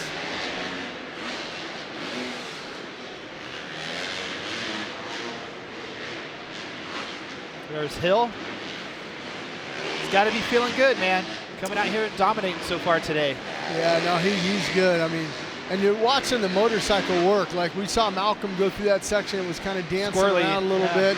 We're watching Hill. He's holding all the lines, triples in. Use the brake, square it off. Yeah, if things are going your way, you can put that motorcycle wherever you want it to go. And he's doing exactly that. Yeah, let's see if he can see Martin now.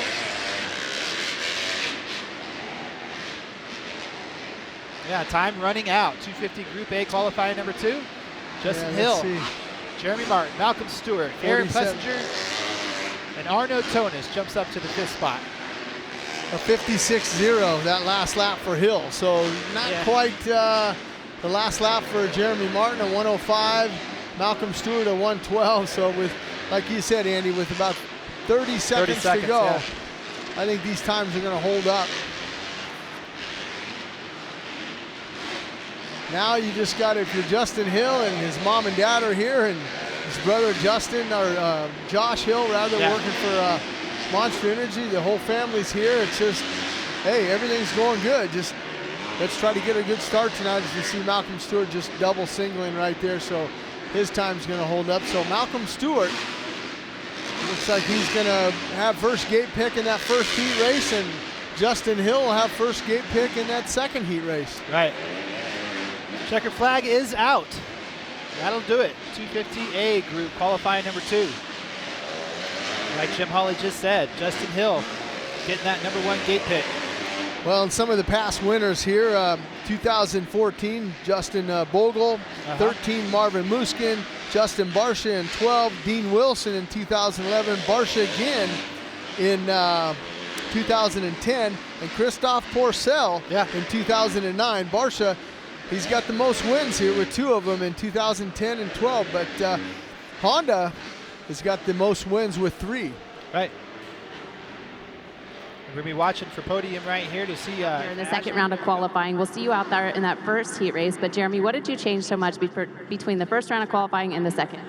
We just went back to what my practice setting is during the week, and we're getting better. The first couple sessions, I was pretty terrible, but we're getting better and better, and what matters is to be on point for the main event. A lot of people talking about how Supercross hasn't always been your forte, and they wanted to see you really show yourself this year. And last week and winning in Daytona, a lot changed, and you come in here tonight kind of backing it up with some confidence.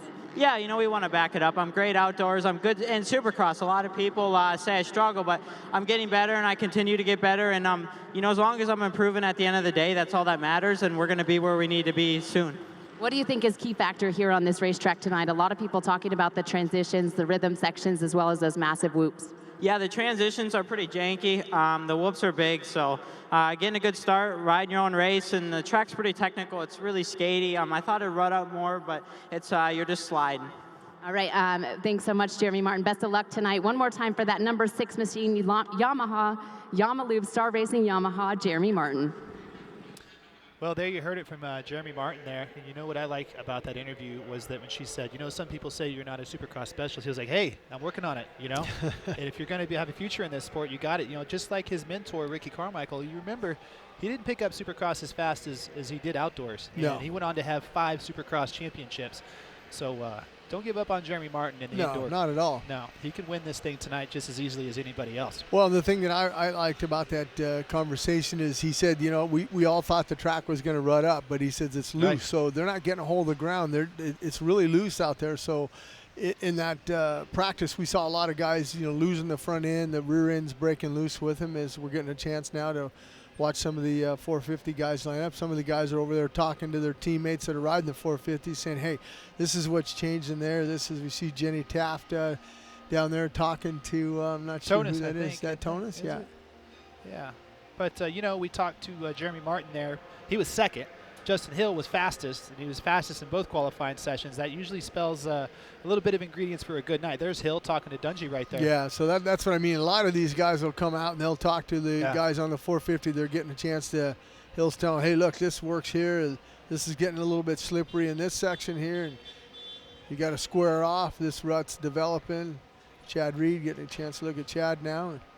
It's pretty cool. He's talking to Steve down there. Yeah. I always like watching the language between racers like that. You know, and it doesn't matter if you're at your local track or if you're here at Monster Energy Supercross. You know, the only person that can speak to you in that fashion is another guy that's been out on the track with you. You know, how's the inside? Is it mid throttle? Is it full throttle? Right. You know, do you want to go through the whoops on the middle or the outside? Are they getting cupped out? You know, well, I'm sure it he a was, burp or a burp? Yeah, I'm sure he was probably talking about that turn behind us there, that sweeping right-hand turn after the whoops there. Hey, there's one groove right in the middle. You get both tires in there, just hit it. Hit that one. And you'll be fine. Right. They're probably talking about jumping into the sand section. There's 3 or 4 rollers there, and the fast guys like Justin Hill was jumping 4 in, you know, quad, if you will. But, you know, like you said, Jim, it's a little bit of kind of a monkey wrench, if you will, that's been thrown into this track. We expected it to break down. We expected it to be soft. And it's, like you said, it's packed in. It's a little more slick. But I think it's going to hold up and be a good track for racing tonight. Oh, it'll be excellent. And like you said, the Feld track crew out there kind of now just kind of scrubbing up a few things, just kind of fixing a few corners to get ready for that final 450A class there. But I think the change in the whoops helped out. A lot of the guys, you know, I'm sure liked that change that they were making. But you can see here clearly by this shot that it's not ruddy like it has been in the past. Packed and you got to remember that once we're done with qualifying, the Feld track crew is going to have a big opportunity before the heat races start tonight to get a chance to go out there and rework the track and everything and just see exactly, you know, how this thing's developing and where they're going to have to maintenance at in between when we have intermission in between the semis. That corner there, I'm not sure why they might have started developing some ruts. And here's the other thing. You got to remember that a corner like that where they're coming in, they're braking, and they're accelerating, it could have got down to the concrete. Right. So that's why they want to throw a little bit extra dirt up on there to minimize that getting down to the concrete. Yeah, we're probably going to throw a little bit of water on this thing, Jim Hawley, before the main events tonight. You know, between you know, qualifying and the night show, and I don't know if that was in the original plan. So no, I don't think so. But anytime you have a track like this, it just depends. You don't know, because you got to remember that I'm sure they put some sort of drying agent into here, and it's been worked into the soil from in years past. So anytime you have that, you know you might have to add a little bit of water, just a light spray in some of the corners maybe. Yeah, a little dusting. But speaking of a little dusting, Ryan Dungey in the first 450A qualifying session dusted everybody. He was the fastest guy. We keep talking about all these other guys with confidence and people making a run, and maybe this could be where Dungey doesn't do it. And look what he does. He goes out there and puts it on top of the board. Well, and the thing about it also is his teammate Marvin Muskin jumped in right behind him there with just a few tenths off of it. As These guys are getting ready as they're on the MX versus ATV Supercross Encore starting gate. And this one's underway, the final Group Look who A. jumped out front. Yeah, Dungey, Anderson, 21, Anderson, and all there. Roczen's right in there too, though, 94. And another guy up there also is Chad Reed. Chad Reed says, look, I want to get into this mix here in the whoops. And yeah, he needs to get to the, I think he needs to put a hook in these guys, watch their lines, see where they're going on the track. I mean, he was 11th, I think, in the first group, and Chad has more speed than that. Now he's just right in. He passed Anderson. Now he's going to tag on behind Dungey. I think it's a very good opportunity for him. You got to remember that Chad Reed, won here back in 08. So Reed's got a win here. Stewart's got one in 09. Villapoto in 10. Dungey in that 11. And then Villapoto back-to-back in 2013 and 14. And then James Stewart, 12 and 13. And then James Stewart in 14. So Reed knows how to win here. Yeah, Reed knows how to win everywhere, but I think he's doing what he needs to do right now and get behind Ryan Dungey, watch his lines, see where that speed's coming from. When you're a second off the pace, go out there and see where that second's at. He'll find it too. Yeah, and Reed's a firm believer in the whoops. He likes big, nasty whoops. And something interesting that Reed, I like to see him working the inside of the corners because he knows, as the veteran that he is at 33 years old, he knows that rut that everyone's going in right now isn't going to work. So he's dropping down to the inside trying to make something happen, as I saw Marvin Muskin doing the other thing. So these guys are crafty guys on figuring out lines. There he jumps forward into the sand section. See how he went up? Yeah, he went up, he brake slid into that corner, squared up, down. He knows that this track's going to get nasty in that main event. Jumps up to the top of the board at 55 flat. So that's a good lap right there for Chad. Yeah, I mean, they're already faster than what Dungey put down at that 55-2, so already took off 2/10. That was a real good lap. That was a good move of him jumping out there at the beginning.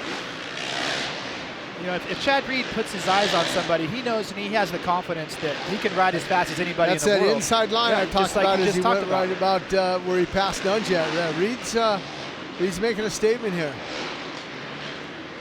If he ends up with a good qualifying, run right here, and he just needs to get a good start in that main event.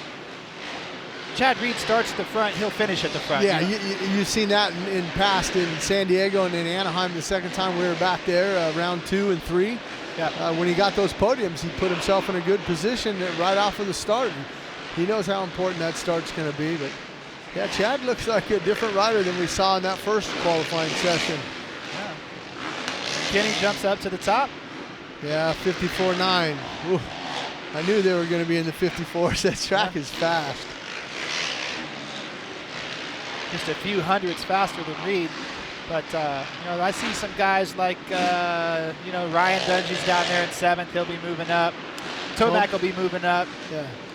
Marvin Moose going to be moving up. Yeah. There's Dungey didn't like his settings there at the beginning of the qualifying session. Yeah, I'm not sure. He's looking at something in the motor. Carlos Rivera's mechanic. He's not doing too much with the suspension, but maybe Dungey, didn't feel something right on the bike, but he was looking in at the cylinder.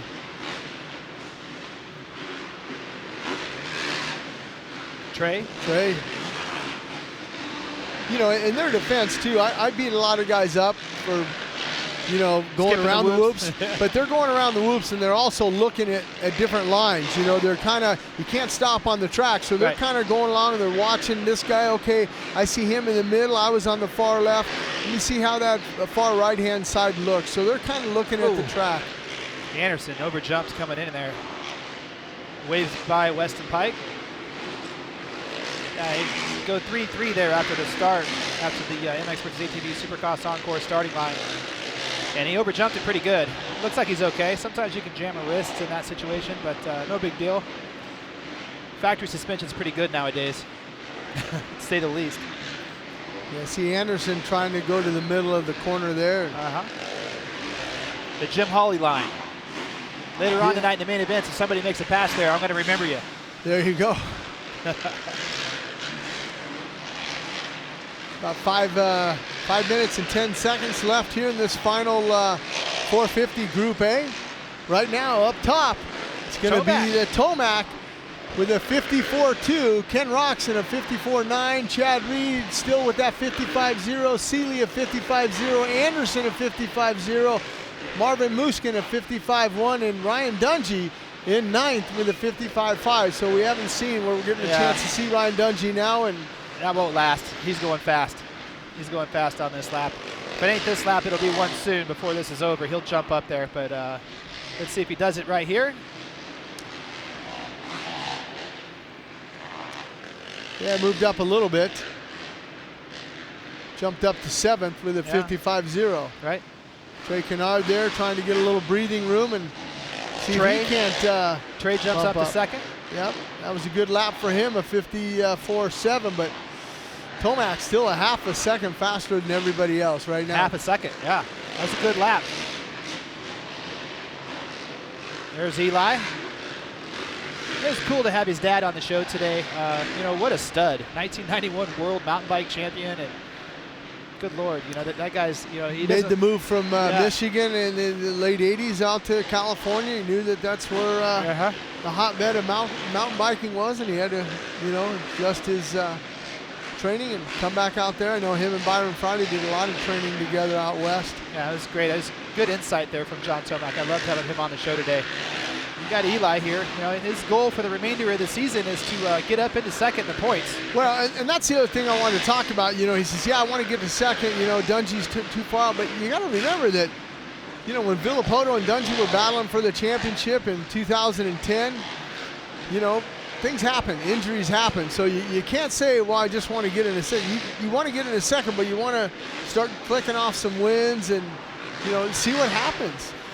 Yeah, well, I don't want to disagree with you, but Ryan Dungey has 81 podiums in his career. Right. He's only finished outside the top 10 twice. Yeah, I've never seen that guy injured. Well, I take that back. He did have to miss Daytona that one year with his collarbone. He had to have that worked on, and you know, if he didn't have that worked on, he might have won that championship that year. Exactly. You know, it's amazing the stats that Ryan Dungey's accumulated in you know, six years of Monster Energy. Yeah, look at my old buddy who I said, Jason Anderson, Lobo. 54.2. 54.2. I said, Jason Anderson, Lobo. 54.2. 54.2.19. Tomac of 54.231. Anderson's just 2 100ths faster. 2 100ths faster. So we got 54s from 1st down to 8th place. 1st through 8th within 1 second of each other. That's pretty amazing right there. Yeah, I don't think that this track in the heat race isn't going to be even faster than we're seeing now. Right. Get that failed track crew out there, work it up a little bit better, you know. Right. With about 2 minutes to go, it's Anderson, Tomac, Canard, Muskin, and Cole Seeley rounding out the top 5, followed by Ryan Dungey, Roczen, Reed, Brayton, and Weston Pike rounding out the top 10.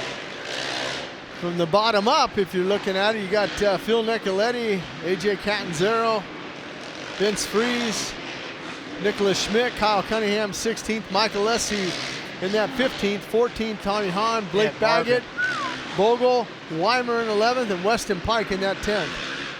I can't wait for the main events tonight, Jim Holly. Round 10 here at the Rogers Center in Toronto. This 450 class it's been great all year, but there's just kind of something in the air today, and I don't know.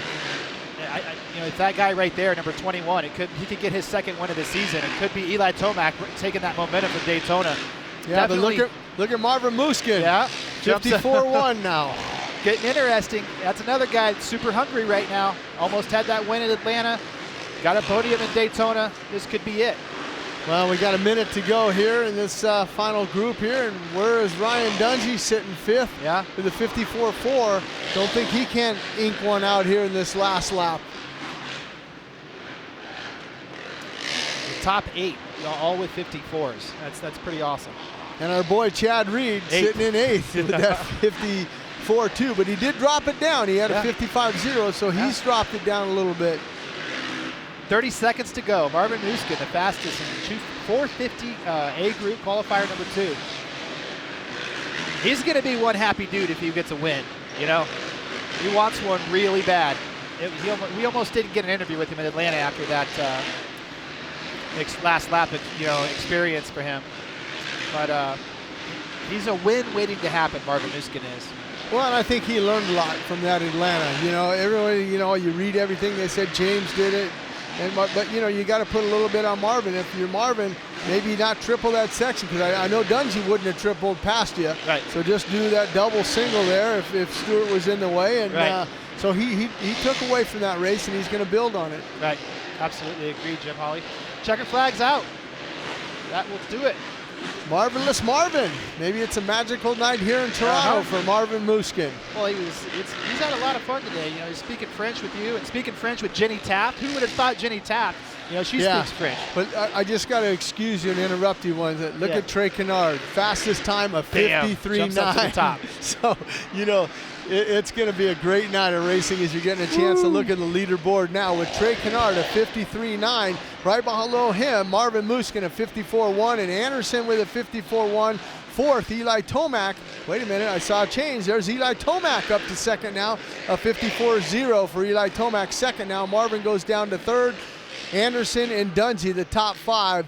It is going to be a great night of racing. That's all I got to say. I can't wait. I got goosebumps. For Trey Canard, and wham, we were watching that qualifying session. First it was 54.6, then it was 54.4, then it was 54.2, then last lap you popped in the 53 section. Man, you are on it in that second qualifier. Man, I almost had a big one right before the finish, but I held on, and man, it feels good to get the Honda HRC up here.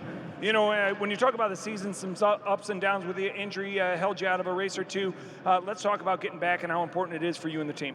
Yeah, and this is a big step right here. You know, to get pole is a good start, and hopefully we can carry that out through the night, get some good starts, and put in some good racing. You know, let's talk about this track. A lot of times we've seen a lot of 180s, a lot of passing opportunities. Great dirt here. It looks like it's getting a little slick. Tell us some of the key things besides the start. They're going to be what you're going to need to do to keep those consistent 53-second laps in the main events. Yeah, just give it my all. You know, I think right from the beginning you got to get it, and try to just be smart. The track's pretty tough. It's got some big whoops, so just nail them every lap. Well, you nailed it for you and the team. Let's give it up to the 41 of Trey Canard.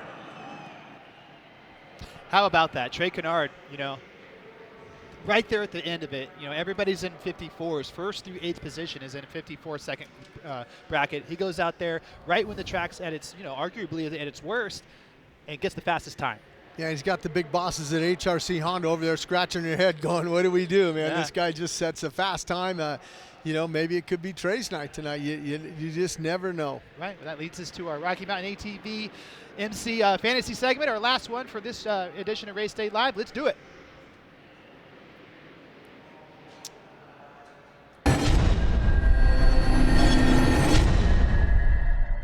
What do you think? It's getting good. You can see in the screen right now, I'm pulling my hair out because I don't know who to pick, Andy. I mean, you know, I talked about it, and maybe an Austrian, you know, podium tonight with a Husky and a couple KTMs there, but then Honda, Kawasaki come up with Trey Canard, Eli Tomac. It's anybody's guess. I mean, and you know, all five of these guys, even if you look down, Seeley, Roczen in 6th and 7th, they're right Reed there. in 8th. They're right any there. of these guys can win. You can put any of those 8, 10 guys on your fantasy pick. Right. You know, it is hard, but yeah, I'm still going to go with the podium with the KTMs and the Hondas, and I think it might be Anderson for his second win, and then I think. Maybe Marvin might get second. I think I'm going to put Dungey in third. Look what I just wrote down. Anderson, Muskin, Dungey. Well, those are my picks right there. There you go, people. Right. Now, I just looked over and I saw Andy's. I didn't. But I mean, but with that being said, though, I mean, and here's what everybody says: they're going to go with Dungey, Tomac, Roczen, Anderson in 4th, Seeley in 5th, Brayton is a wild card in 10th. But yeah, I mean, I don't know, Kenny Roczen. I just didn't see it today. I don't see him being on the podium. I just, I don't know. He just didn't. In the beginning, you saw a little bit of it, but you never know. We don't ever know. Yeah, it's and so Kenny close could come right out now. and win this thing. Kenny could win it. Anderson could win it. Seeley could win it. Trey Canard, the fastest guy, could win it. Here's the leaderboard after 9 rounds. We got a 3-way tie. And, you know, in 4th place is only 2 points behind them, and 5th place is still hanging in there. That's, you know, the grand prize is a Toyota Tacoma, you know, and then you get there's also a 450 that's raced out up for grabs. A 250F is up for grabs. So go to rnfantasysx.com and play Fantasy Supercross. And, I think, you know, I got some, you know, we should make up a set of dice for Ray Butts over there. And each side, you know, instead of number, we put a name and just throw the dice, and whatever comes up, That's going Those to be are a the top fantasy. picks? That's going to be the top picks. You throw it 3 times, whatever guy comes up there's your picks. You know? It's that hard to pick. You know, I felt bad putting Doug Hoover on the spot, asking him for his podiums. I was like, because you left out this guy. Yeah. You know, when you got 8 guys within 1 second of each other, it's awesome. We're halfway through the championship. You know, it's going to be great tonight on FS1, 7 p.m. The only thing I know, Andy, is tonight when I go to bed, I got to spring my clock forward. That's Right. a guarantee. The time changes tomorrow. Right. I guarantee you that's going to happen, but I can't guarantee who's going to win this thing tonight. Right, and tomorrow we also want to make sure everybody tunes in to Monster Energy Supercross Chasing the Dream, 9:30 p.m. Eastern Time on FS1. That's episode 2. It's got Chad Reed, Kenny Roczen, and all those guys. Going to be a really cool show, so set your DVR and watch that tomorrow. But tonight, we're going to have 2 awesome main events. We're going to have Justin Hill versus Jeremy Martin versus Malcolm Stewart versus Aaron Plessinger. You know, who else could jump in the middle of that one? And in the 450 class, it is shaping up to be outstanding. You know, this track is awesome. We got 2 big whoop sections, 2 Supercross triples. It's all going to be, it's like we say it every weekend, man. Who's going to get that start? Well, yeah, I mean, and get the $1,500 Right. from supercrosslive.com. But Yeah. we want to thank Steve on the TriCaster there, Right. and Anthony running Cavas. the boards, and Teresa Hayward, our producer there, and Yeah. Pineapple Dan, you know, for helping us out, and his wife also for getting us good snacks. And make sure you check out the merchandise. Merchandise We got to get yourself Emig one of these. He was bummed out. I know. He was a little He jealous he interrupted didn't me and have said, one. hey, I want one of these mugs, man. What's the deal? So I'm going to have to get Fro hooked up. But, you know, shout out Michael Prince, shout out Shay Murphy. I want to thank everybody for tuning in to Race Day Live. You know, tonight, FS1, 7 p.m., round 10 from the Rogers Center in Toronto. We'll see you next week in Detroit. Thank you for watching.